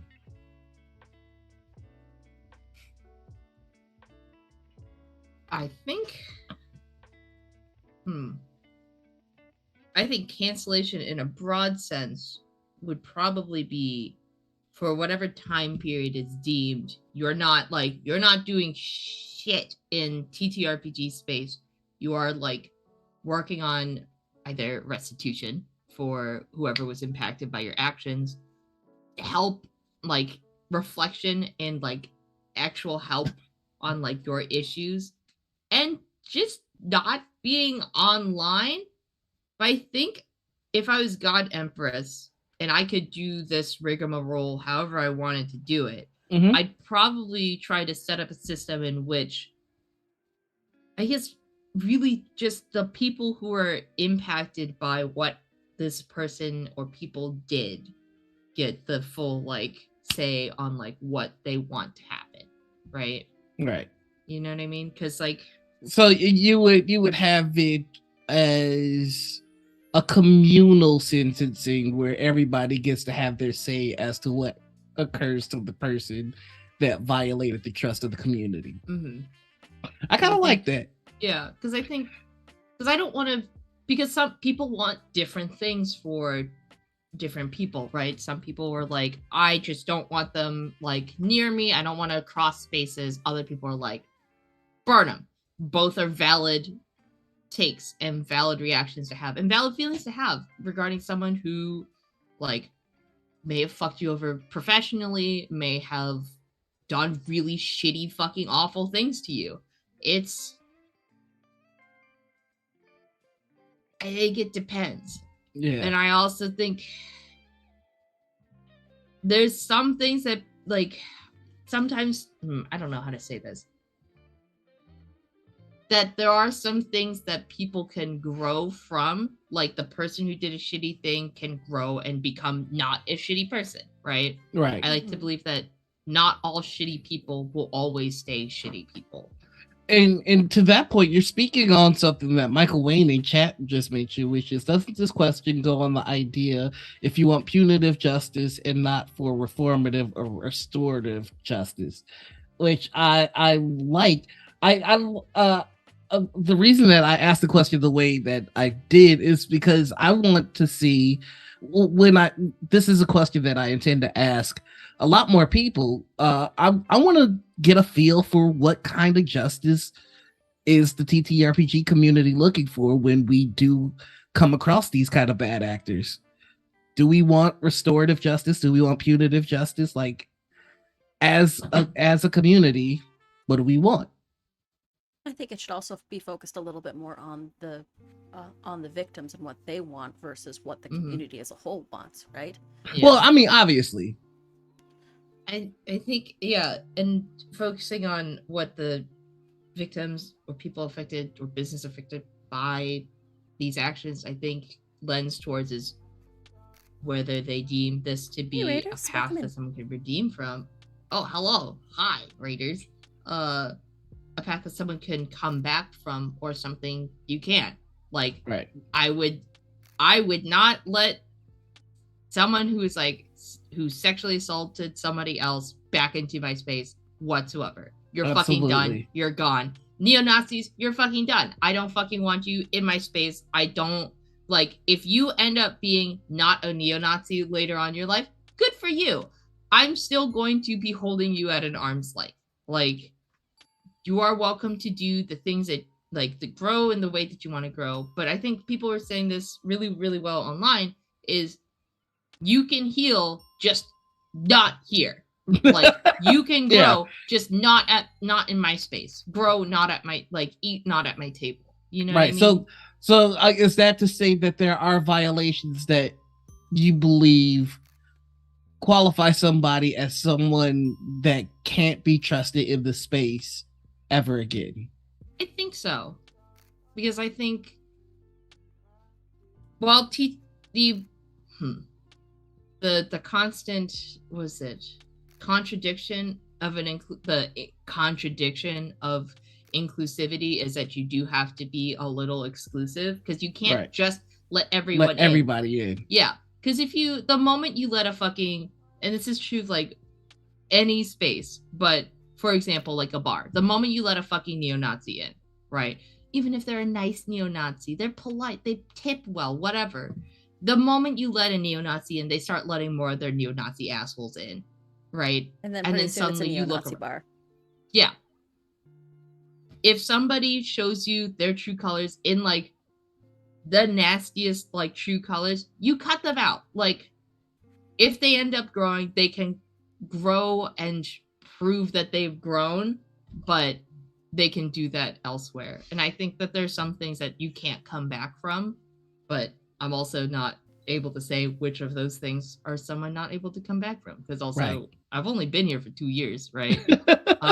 Like, it's hard to say, like, yes, this is the cycle of man when I've only been alive for 25 years, right?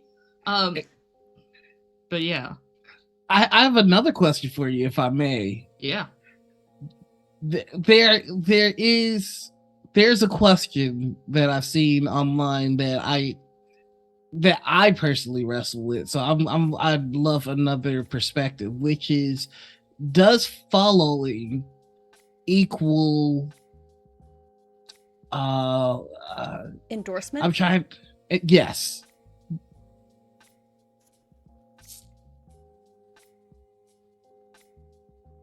Now, I'm personally of two minds about it.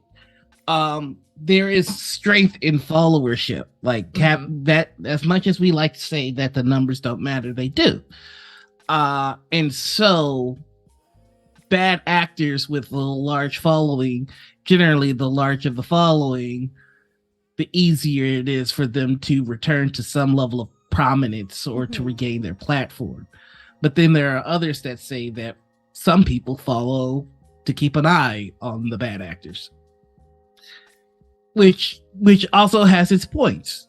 I mean, you need to know what's going on.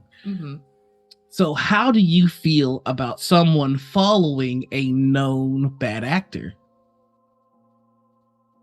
Welcome to the Dark Roast, everybody. Yeah.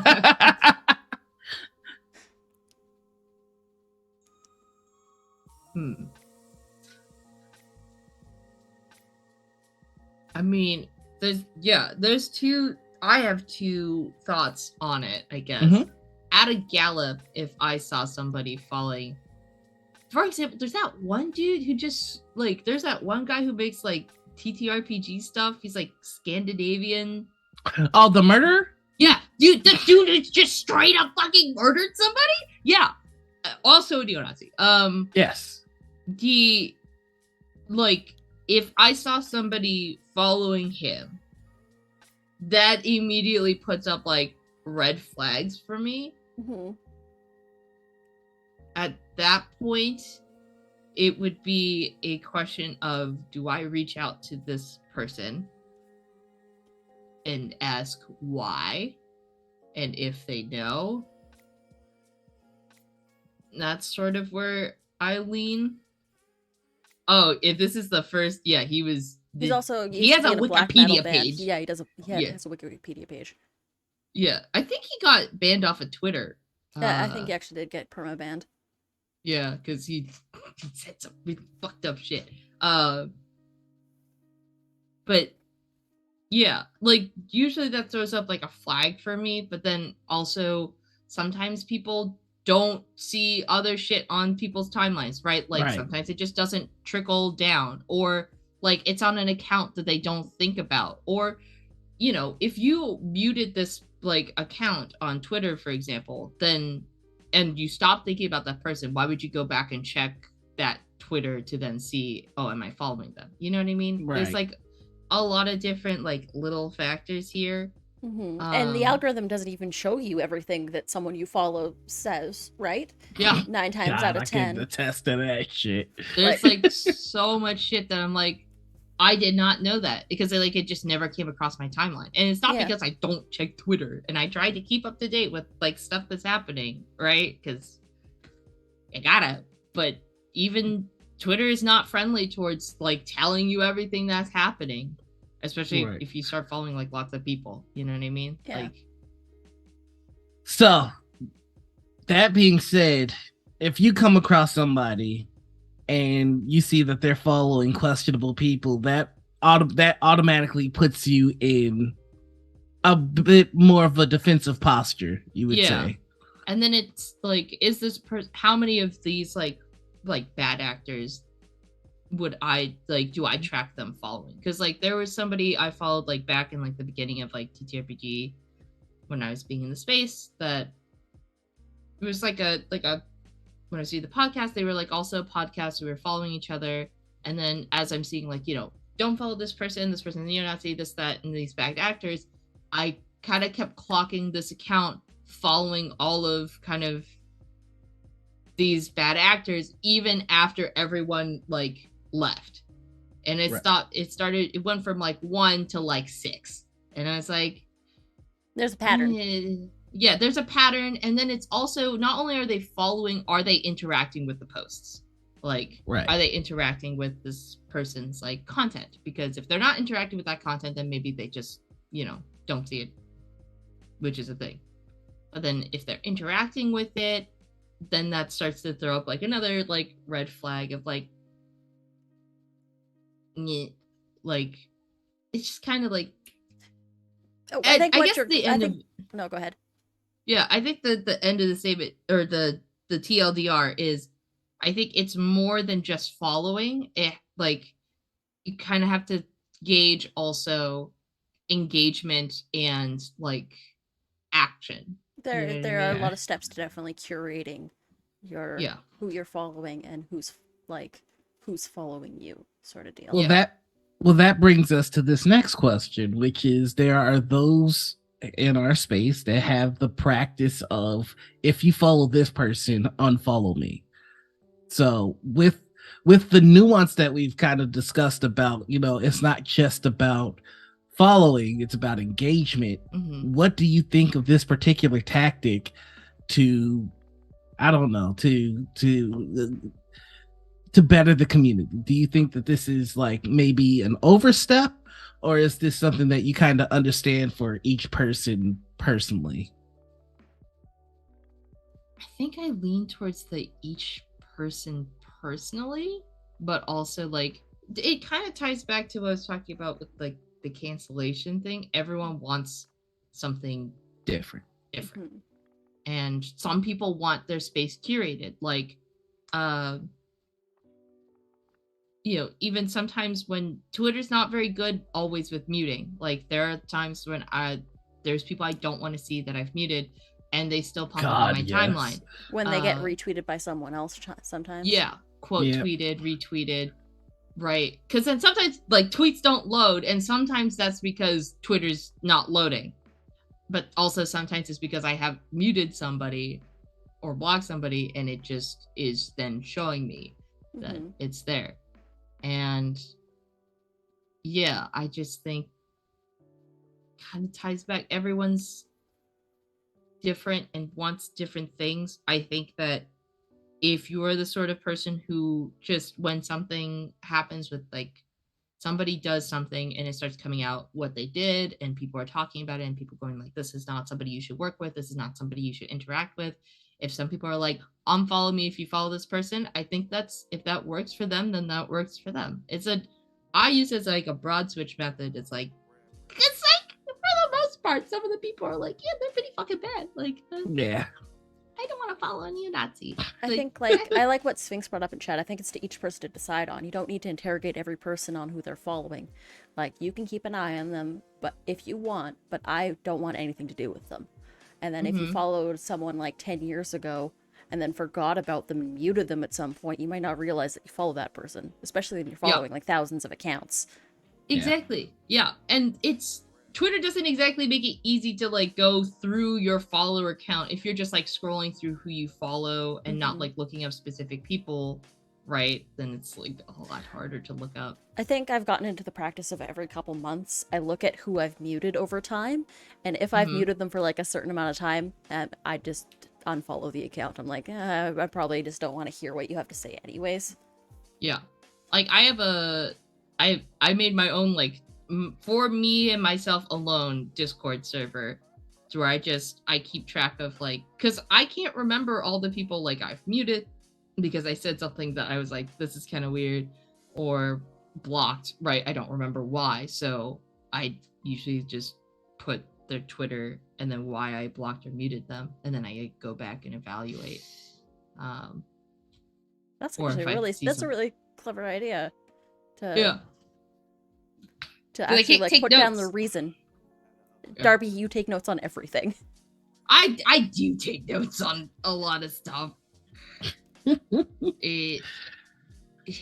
was something I took lots of notes on recently that someone was like, what the fuck? Like, I can't remember what it was, but yeah. Well, I've got a new segment that I'd like to introduce.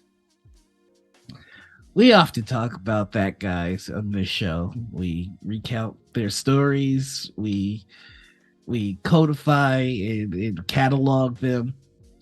But nobody's a saint. And it's been said that one should not throw stones in glass houses. So, before we have you regale us of your that guy story for today, I feel that a confessional might be in order. Testify, confession. TTR. We're just going to church today. TTRPG testimonial, or what? This is gonna be your TTRPG confessional. So, Darby, I need you to tell us, when was the last time you were that guy?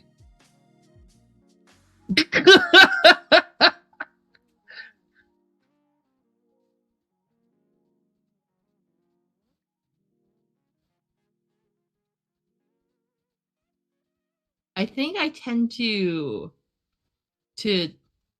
jibber jabber a lot, like especially like rules things, like tiny rules things. I've picked this up over time. and then like something happens, and I'm like, oh, and you could do this thing, and I just like blurt out over whatever they were planning to do. I'm like, this thing, like you could do it this way, or like this small rules thing. And then if somebody's like, no, I'm like, I'm gonna go look this up really quick, and then I'll post it in the chat. But like that, I think that one's probably the most consistent one that I can name, because I just like. So you're a little bit of a backseat coach, huh? A little bit. I like being helpful, but I'm the kind of helpful that's like, you could learn to shut the fuck up for like 3 seconds and wait to see if I actually need help, instead of just being like, oh, you need help? Me! Like, I can help you. I'm helping. Yeah, I'm helping. I contributed to this. Backseat coaching. All right, that's going to be 3 new dice purchases and a Hail Mary.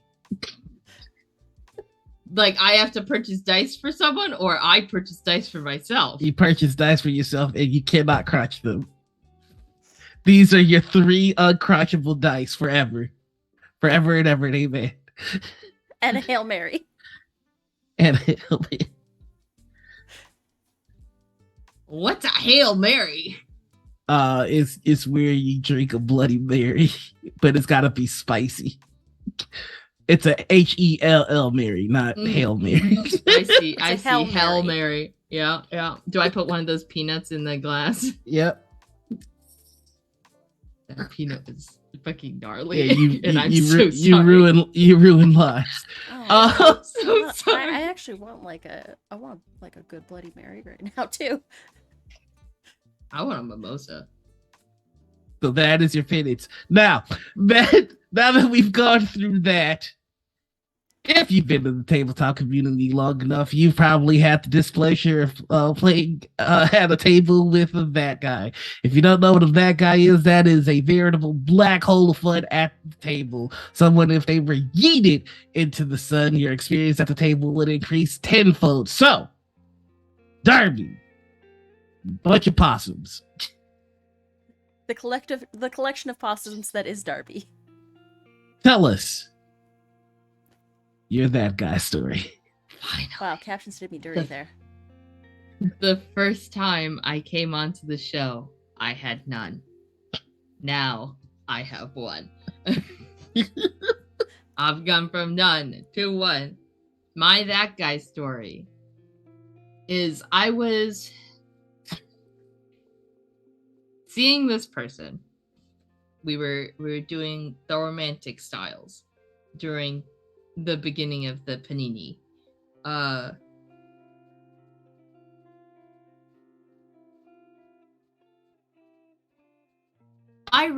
wrote a couple one-shots, and I ran said one-shots for this person. With this person, not just for this person. Both times that I ran something, immediately after the game ended, they immediately just launched straight into everything they hated about what I just did.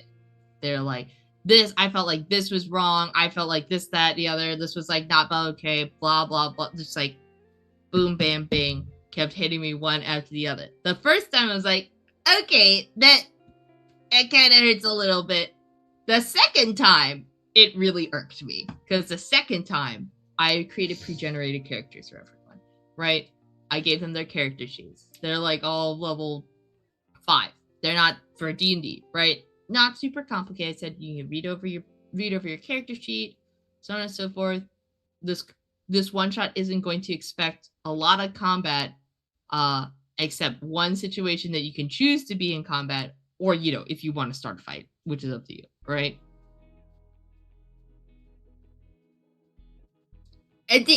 First of all, he opened up these characters are walking onto a train, right? The train person is like greeting them like, "Hi, sir, can I take your bags?" What does he have his character do? Grab this character by the collar, slam them into the train, and then scream in their face. It was just a very aggressive intro. for a character that I designed to not be super aggressive. If this character, yes, had bad life, unfortunate happenstances, but not. I'm going to immediately grab the first person I see and slam them very aggressively into this train and scream in their face. And then immediately after that one shot ended, they're like, this, that, and this was wrong. Like, I didn't even ask if they had critiques. They were just immediately like, this was wrong, this felt bad. You were like railroading us. I'm like, this is a one shot that I wrote. Yes, I am. You're also literally on a train. I am quite literally railroading you. Like, this one shot has one big direction. Yes, of course I'm hurting you in that direction. Like, and then he was like, this was wrong. And he was like, I barely did anything with this like damage. I'm like, well, but I was really confused why you use a knife. Your character's a monk. And he's like, well, I didn't read that. And I'm like, I didn't know that was I'm like, did you not look at your fucking character sheet? Like, why are you complaining to me about how this didn't work and how you weren't able to do this thing when your character was like, he like stole this knife from the kitchen, which whatever, fine, cool. But then he was trying to hit this person with it. And not only was he like not using any like key points or anything like that, he was also like, what the hell is like, what do you mean? What are key points? Like, I was just like, do you not read your character sheet? Like, I could have helped you with this if you had like told me. I'm sorry, are you just not good at this game? He told me he played lots of D&D. So you dealt with a know-nothing know-it-all. Yeah. And I'm just like, bruh. And the last thing about this person, the know-nothing know-it-all, is that there was like this Kickstarter going on for, it was a revamp of an old like setting of like D&D, but it's set in Japan. Look at these, look, it was called like Rising Sun or something, you know, just like, everything about it was like, right? The first word in the description of the Kickstarter was honor, like, like you could choose to be a geisha or a samurai, like, everything about it was bad. It was written by white people. It was written by this white woman who lived in Japan for like 5 years. Yeah. And it was like, I'm gonna publish a book. I'm from the UK, by the way. Like, just stuff. And I was writing about how like this looked like shit. This was like blah blah. This looked bad for these reasons, which I was right on all accounts. And then I was like, and then I said this line. I said, I just don't think that just because you live in a country for 5 years gives you the right to write on their entire culture and history like you fucking like you fucking know the place, like you're fucking from that place. You need to have a like that doesn't just give you the right. And he's like, well, actually, 1 sec. Okay, go. Okay.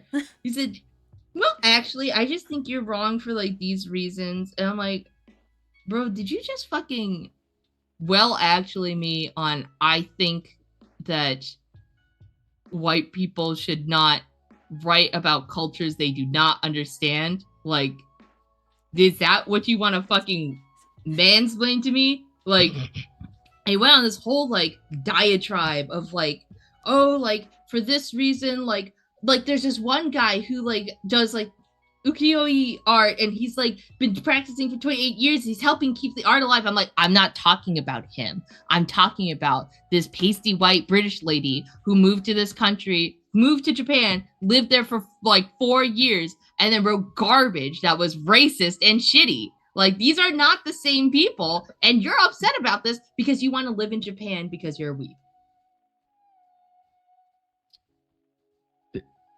Yeah, that I think that qualifies as a that guy. And that's a that guy's story. God damn, you came back with a vengeance. At least you got a computer out of the deal.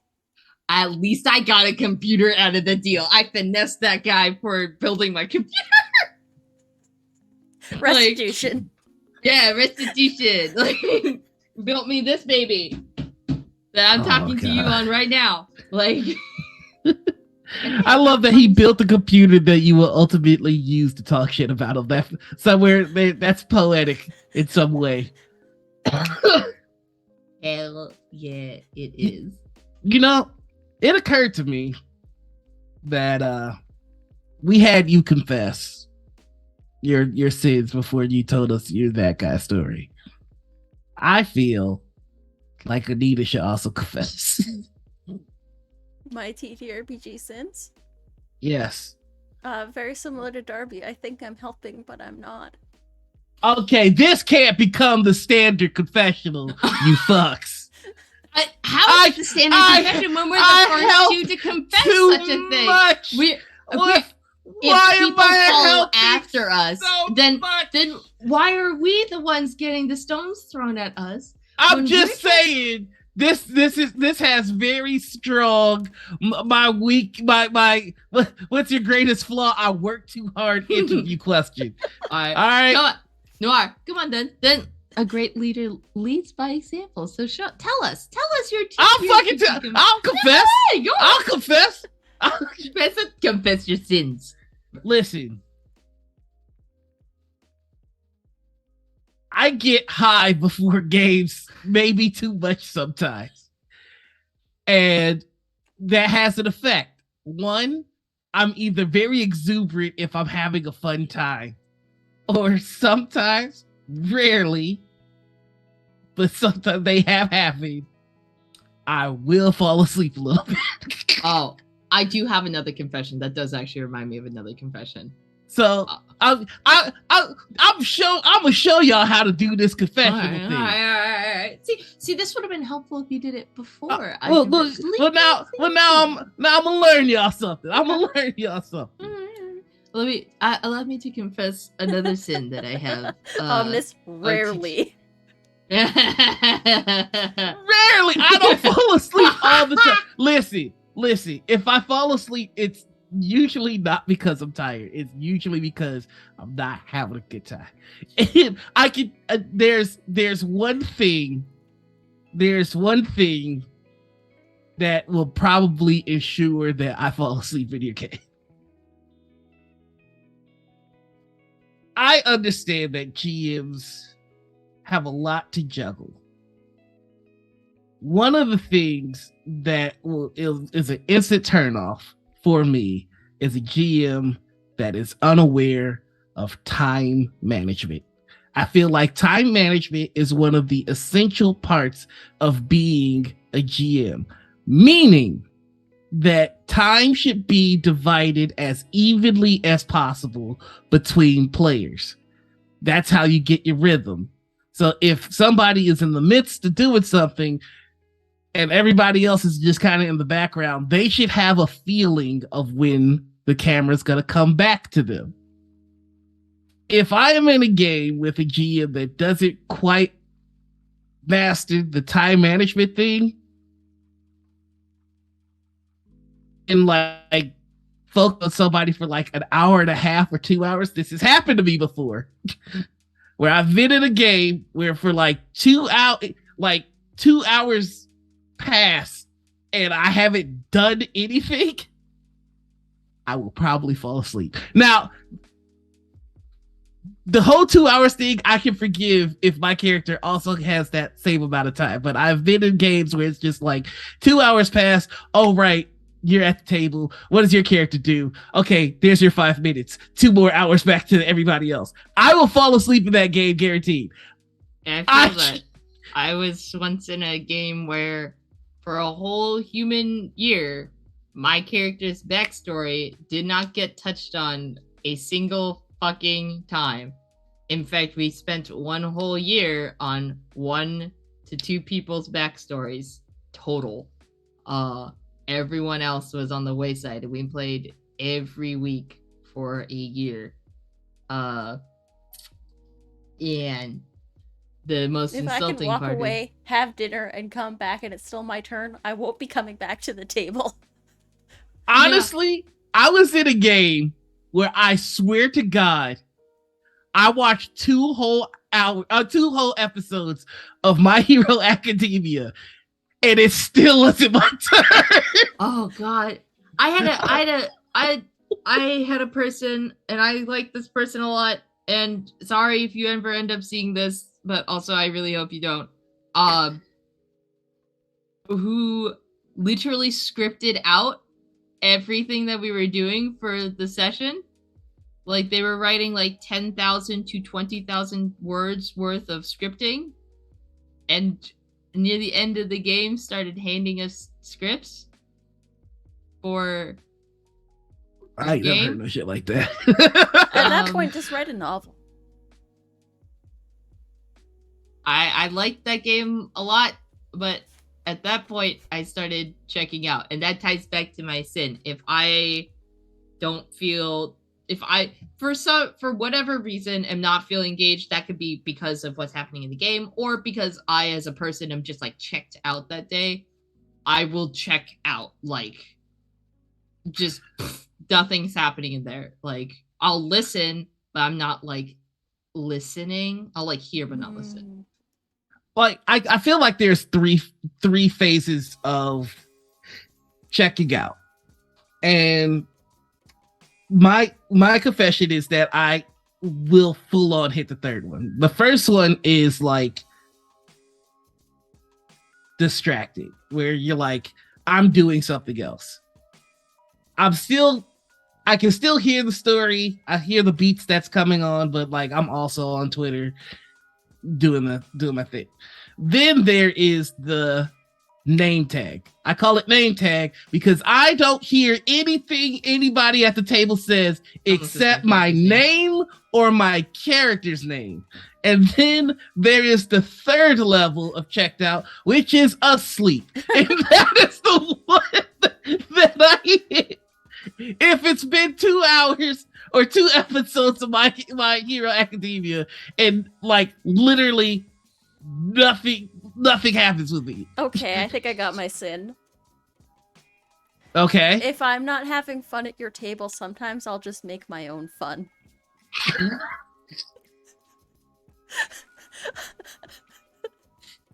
Chaos time.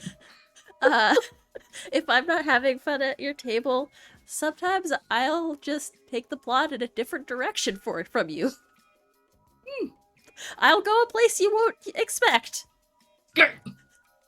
I feel like these are all very common, and like I kind of want to keep going through them, but I kind of want to leave it so like more people can give us their sins. But I mean,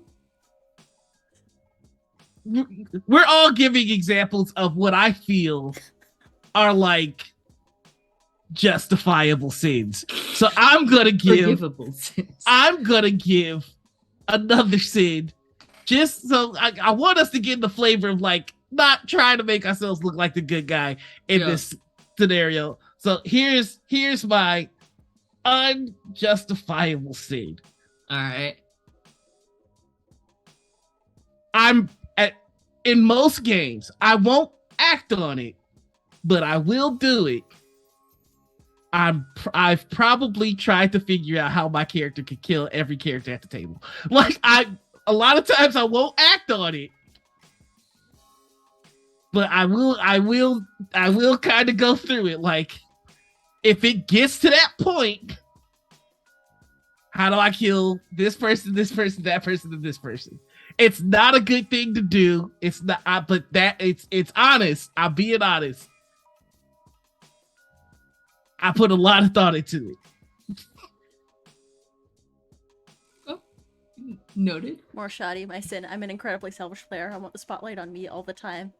And tried to be in the action at all times, so I could never shut up, which is why now I only GM because I'm part of all the action. See, I feel like it's good to not only spot other that guys, but to spot that guy within. How can we? There are 2 TTRPG players inside of you. One of them is good. The other is that guy. If I had to fight this character, how could I win? Right. Well, I wish I could say that my thought process was how could I win? Nah, it's like how do I get you to 3 failed death saves? Like that's. How do I put your character in? How do I tear up your character sheet without tearing up your character sheet? I will tell you this. If you are playing a game with me and I have any levels in Divination Wizard, leave me alone. Just leave me alone because I've already killed you. Oh my wa shinderu. Oh my Shinderu. You are already dead. You don't know. I will use a portent on a death save. If I roll a 1 on a portent, guess who's getting it on the death save? You. You know, I heard this funky fun little number for like math rules. If you have the lucky feat and then you are poisoned and you try to do any action, you basically are going to roll 3 times and choose the best out of all 3. Well, then there's also elfish accuracy. So if you're an elf, whenever you have advantage, roll with advantage, and then if you don't like what you get, roll 1 more. Then throw a little silver barb action in there, like silver barbs is my favorite. It's the most broken motherfucking spell I've ever seen in my goddamn As a life. because it also stacks on disadvantage. That's the best part of it. Because Wizards of the Coast, if you get to be a wordy little bitch with Magic the Gathering, I'm gonna be a wordy little bitch with D&D. Okay. You did not say disadvantage. It is not disadvantage. I got my other unforgivable, unjustifiable sin. Okay. Sometimes mid-session, if I know that I'm not using a spell and I know that there's another spell that's useful, if I'm playing a caster, I'll swap out the spell. You motherfucker! You goddamn son of a bitch! No, I'm just kidding. Everybody does that shit. Everybody does that shit. If you say you don't, you're a fucking liar. Sometimes I'll just be like, I haven't used this in a while, and I know that this is situationally useful right now, and I'll just be like, hey, by the way, I have this prepared for the day. Did you know I've caught so many people adding motherfucking Featherfall, it's not even funny. You did prepare Featherfall, and you know it. You know you did prepare Featherfall, you goddamn liar. See, there's always like spells that I will prepare no matter fucking what. Sometimes I'll just change my character sheet during the session.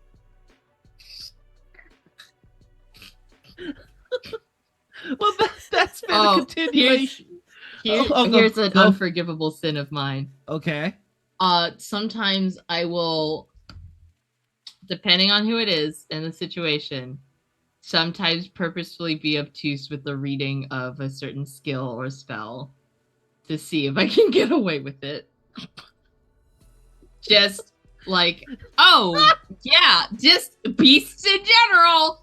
It's speak with animals, but don't look at the intelligence, like, or stop like that. Just rules bending. Purpose, like, it could be interpreted this way, or also just like rules bending. I've done that too. Yeah, rules bending. There. A long time ago, the nations lived in harmony. That was until the rule benders attacked. Like, I recently, it's coming up in the show that rules lawyers attacked. I'm so used to GMs that also rule bend that I got caught with my pants down in a situation where essentially I took the disengage action, and I've played with so many GMs that are just like, yeah, once you take the disengage action, nobody can take an attack of opportunity against you. Technically,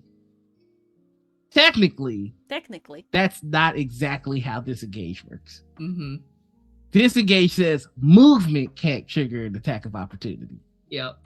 But other things can, which I usually say if you're taking the time to take the action to disengage, I'll just give it to you. I played with a GM that did not give it to me, and you can see the disgust in my face. I was just like, "You're really gonna do this to me, you motherfucker!" Oh, but it's with love.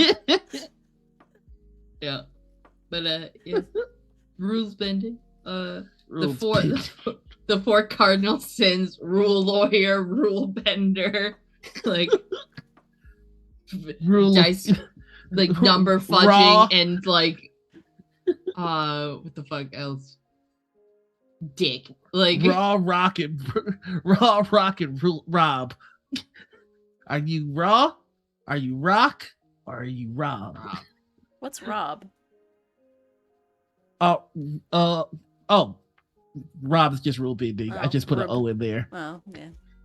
The rule of bending. Rule of bending. Yeah. All right.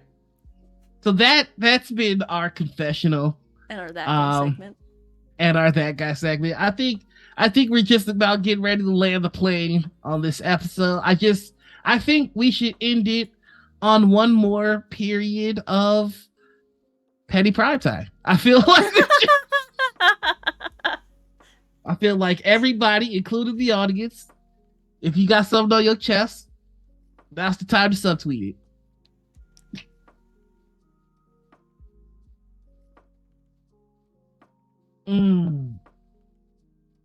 Trying to think of how to subtweet and not just tweet. I'm not very good at the subtext thing. I'm kind of just an id walking around. Rules bending, rule breaking, deliberate sabotage, and invalidating. A long time ago, all 4 dickwads lived together in harmony. But then everything changed when the rule benders attacked. Oh, you know what? Instead of a petty prime time, can you give us an embarrassing TTRPG community moment? I will start so you can see an example. I recently had the immense privilege of meeting someone who has an extraordinarily popular actual play going on right now.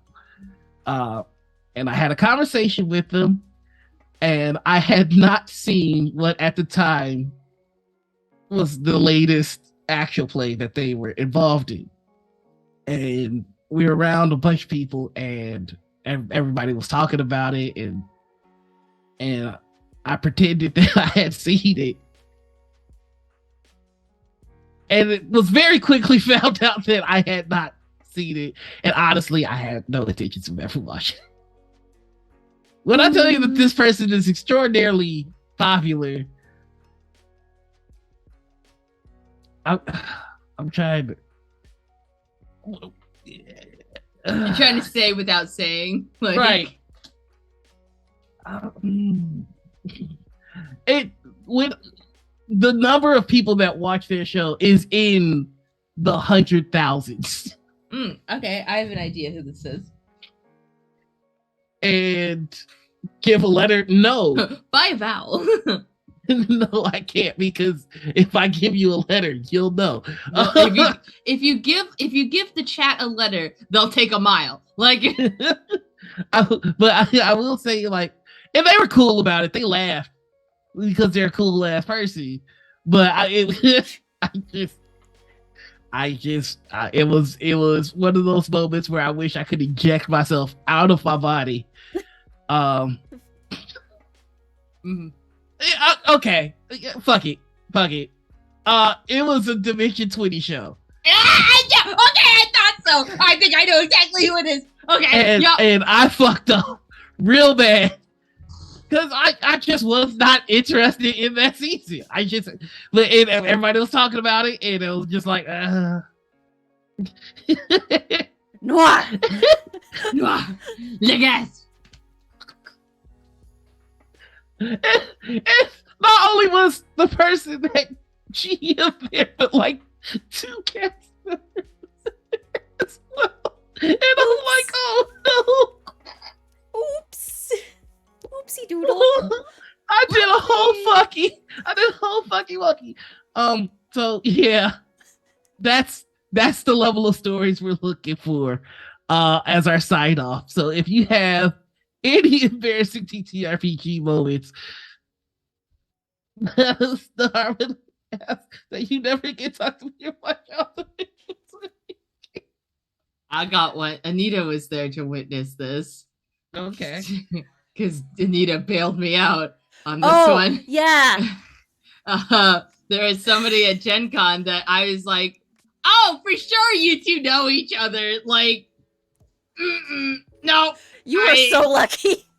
I was like, I know who you are. And they were like, did you think I was like this other person. I'm like, no, I know who you are. I thought you two knew each other. Please let me die. Like, oh, but I had actually met them before, and I was like, oh no, we met at this thing like last year, and we chatted a little bit because I'm Noir's partner, and then they instantly remembered who I was, so it was like, okay, I successfully diffused the situation.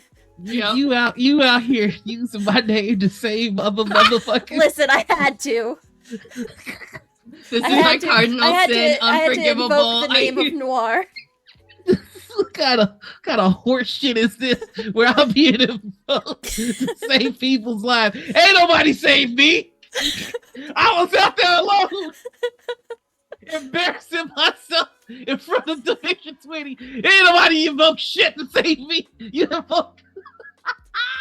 I ain't never gonna be on that show. Not never. You're gonna get me on that show. It's fine. Oh well. You're gonna be great. You're gonna be great. It's gonna be awesome. I want to know who the fuck as soon as the camera's on. Yeah, as soon as the camera's done, yeah, this will be a secret little treat for the three of us and not chat. Because I know who it is. Yeah, yeah, you definitely know who it is. Did you? Because I was there for it. Yeah, and thank God you were, because I don't know what I would have done, and I think I just would have dropped dead. I think like the most polite thing to do would be to expire on the spot. Mm-hmm. The next most polite thing would have been to run in the opposite direction. So now Anita, I'm trying to think. I don't really engage with anybody because I'm a fucking shy. You can't be embarrassed if you don't talk to nobody. If you're a fucking introvert, you don't talk to anybody. out here saving motherfuckers' lives. like a fucking angel from heaven. Because otherwise Darby would never have forgiven herself.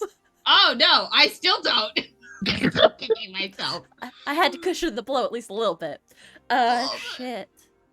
This is like legit. I do name chop you every now and mine's again. a little bit sadder, I guess. Okay. I was present when something really bad went down, and I didn't recognize it or do anything about it.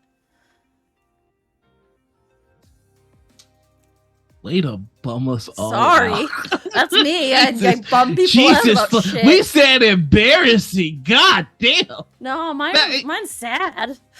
I feel similarly. I think we're talking. I think I know what you're talking about. Yeah, I know what you're talking. Which reminds me. Here's a subtweet. If I'm casting a show with you, could you not do something shitty? Please. I'm so sick of this shit. I've been in 2 fucking casts. Hold on. On the plus side, you've been in so many games at this point. I've been in so many productions that have had to stop because motherfuckers don't know how to fucking be a motherfucking person. This is fucking sick of this shit. Fuck. That Star Trek phaser is really cool, though. By the way, thank you. I appreciate that. I was really hoping it was red. Anyway, go forth and prosper, my brother. He's switching the color, isn't he? Yeah, they're totally switching the color. I was turning it off. Anyway. God, well, you know what? We're not gonna end on that bummer note, so I'll end us on a cringe note. Oh, great! From bummer to cringe. Yeah. Y'all gonna have to deal with some cringe. There's something I like to call white guy funny, where like white guys think they're being hilarious and they don't realize that it's a problem. So at this year's Gen Con, I was granted I was given the privilege of opening up the show, and one of the things that I mentioned is that I was introducing Nerdy, who is a fantastic nerdy rapper, and he's built very similar to me, except he has a full head of hair because God does not hate him the way that God hates me. So that was the shtick, which is like, I swear to God, I'm not nerdy. In fact, here's Nerdy. And everybody was like, yeah, because Nerdy is talented and people like him. So that happens, and then I have to go somewhere to do something, and this guy pulls me aside, and he's just like, "Oh man, you're hilarious. I love your work," and I'm like, "Oh, thank you." And he's just like, "Oh, can I get you to sign my album, nerdy?" And he's like very purposely acting like I'm nerdy, though nerdy is on stage, and I just did a bit about not being nerdy. And so he's thinking that he's killing it right now. Like, haha, I'm also in this joke. And I'm like, I have to go do work. Also, I just was on stage talking about how much I hate being confused for nerdy, and you're doing that to the thing that I just said I hated. And now, worse than that, you brought me here in this moment where I have to live this. He stole your joke and did it worse. He colonized your joke. He colonized your joke. I never even considered it, the fact that he took the joke. It's just like, why are we in this moment? Like literally, I have to run from this stage to another area because of my job, and instead of having the 5 minutes that you've trapped me here in this moment that neither one of us want to be in, because like 2.5 minutes into it, I think he kind of got that I was not laughing. But it was just like, instead of realizing I'm not laughing, maybe let it go, it was just like, oh, if I push this joke harder, maybe I will get a laugh. And I'm like, I was just like, you gotta ease on the gas, my guy. If you're not getting a laugh, we gotta step on the gas on this one. We're driving this car right off this cliff. Like, at some point, I phased out when he says simulacrum, and I'm like, oh, okay. So you're further proving that I'm not nerdy, and I'm just here. Like, I just have to live. You're not accepting me as that person. Mm-hmm. I hated it. If you're watching this, I hated it, what you did to me. That also feels very dehumanizing, too. Well, I mean, the gag is he couldn't tell black people apart, I guess? Yeah, like he was the subject of that joke before, and now he's like, haha, we're in this is a funny haha. No, you're the reason that joke is being told, because of people like you. So even telling this story has deflated this show. So that's how bad that joke was. Because I'm fucking awesome at telling stories, and I can't make this better. I'm trying. It was just that bad. You can't even. The now dude was y'all so are fucking bad. Me. He doesn't even make it funny when it's being retold. Like we're all in this moment. Like, it's not even a we'll laugh about this later joke. It's just, it happened, and now y'all get to be in this moment. Aren't you a little mad that I told you this story? A little bit. Like, that's how it's a Saturday morning, and you had to listen to this. There it is. Thank you for watching Morning Ritual. Good morning. I've been one of your hosts, Noir. Not nerdy. If you call me nerdy, as long as I don't have a time obligation, I will be delivering priority hands to your face. Rated E for everyone. Hands on deck. Hands on deck. Right. So yeah, I guess I should tell you where you can find me, right? Mm-hmm. Is that what we do? Yeah, that's okay. What we do, I think. It's been so long, I can't remember what our bits are. So right. You can find me over on Bright Dystopia's channel on Saturdays. I think we're off this Saturday for our show, The Reclaimers. It's a real good time. I play ASMR Archer because I love ASMRs and I love archers. On Mondays, you can find me over on Q Times for Beacon. It's our Demi Plane sponsored Alien game.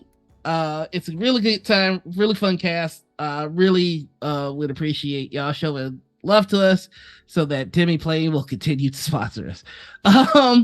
On Tuesdays, you can find me nowhere at all. And on Fridays, you can find me over on Gen Con TV for Table Takes and Table Takes Plays. But that's it. Also, fuck it. If you go to TheNoirEnigma.com, my website is up. It's not finished yet. But if you literally want to see the first episode of every game that I've been in since I've started this, it's all on the website. So you can see just how many games I've been on. It's nonsensical. I've separated it from GM to player so you can see games specifically where I GM if you're interested in catching up with everything Gloria related. The very first stream game I did for Gloria is on there. It's the very first story that took place in Stoneheart, all the way to the very latest episode of Kingsguard. Or if you just want to see me as a player, you can check that out as well. It's not done. There are some sections of the website that are very clearly not finished, so don't judge me. Also, I have a merch page, and in the coming weeks, hopefully, I will have a lot of merch for you guys. I have things open. I'm working on them.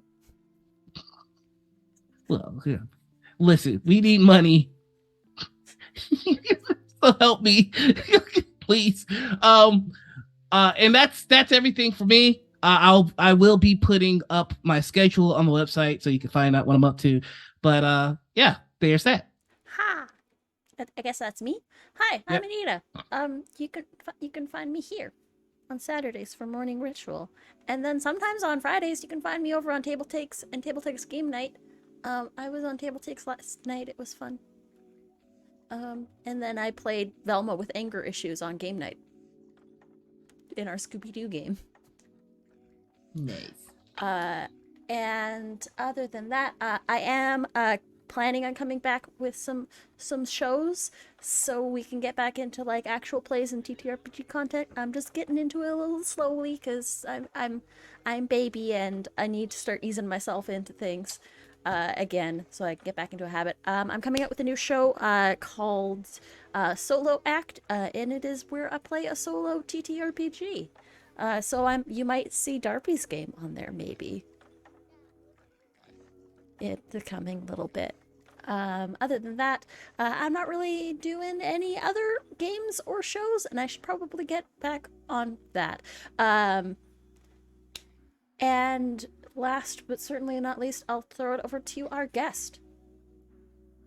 Hello, hi. My name is Darby, otherwise known as ChaoticDarby. I have it on the soundboard, not just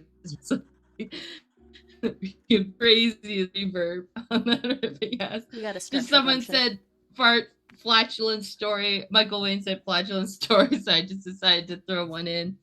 But I didn't want to throw it in during your outro. So, all right. Hello, my name is Darby, otherwise known as ChaoticDarby on the internet. I'm a TTRPG player, streamer, possum, and all-around menace on the web. Thank you, Nikki. I am when I am not here, which I'm not here most times, but when I'm not on Morning Ritual, you can find me Tuesdays on the First Watch YouTube channel, where I play in a D&D 5th edition game. It's our second campaign. I play Peony. I'm having a great ballin' time. We just did a big lore drop on the reason why all the dwarves vanished from this world. It's fucking tight. 2, you can find me Wednesdays. You can find me on Girls Run These Worlds. Not this month. We're off for this month, though. I think we're doing a vampire one shot on a Wednesday this month. But Girls Run These Worlds channel, 5:30 PST in their Roll for Luck D&D game. And every other Wednesday at the same time, you can also find me on Neon Lights Roleplay in a Mech 10 Zero game. It's pre-recorded, so I'm not double dipping and just switching clothes very rapidly between cameras. Fridays, you can find me on Weave the Tale, playing in a sleepaway game. It's pretty tight. We're getting into stuff. We found lots of bodies, which is horrifying for a summer camp, but we found bodies. Cool. And then at some point you can find me on my own channel. When I am not doing those things, you can find me as the community manager for Weave the Tale, the technical admin for TTRPG. Shout out to Nikki for reminding me to mention that in my outro. And I am the project lead for Poison Souls, a TTRPG project that I'm working on with Mitchell Wallace, Mitchell Mosquitoes, who did Chaotic. I remember you used to tell me I do too much. This is not a lot. This is. Oh. You also work a full-time job, though. I work a part-time job, but I do work 30 hours a week. Anyways, it's. I should probably also let everybody know that because Morning Ritual is back, we've got a new guest list coming up. Next week, you can find us talking with Johnny Stanton, football player and D&D nerd. And then on October 22nd, you can catch us talking with Jay or Nala Wu. October 29th, we've got Kelsey or MX Danger on the internet. And then coming into November, we've got Vanna, Wreck-It Raven, and more guests to be announced soon. Hype. But that has been our show, everybody. Thank you all so much for watching. We're gonna go on a raid. Who do we want to go say hello to? We want to raid Sam DeLev. DeLevely. All right, everybody. DeLevely, or our good friend Sam DeLev from the Streampunks, is playing Horizon Forbidden West. We're gonna go say hello over there. Thank y'all so much for stopping by and hanging out with us. Oh, I didn't mean to unraid. I just meant to raid. You unraided. Why did I unraid? Did it just change colors? The lightsaber? Maybe. Yeah, it does. Thank y'all, everybody, for hanging out with us today. But until next time, the ritual has concluded. Bye, everybody. Bye.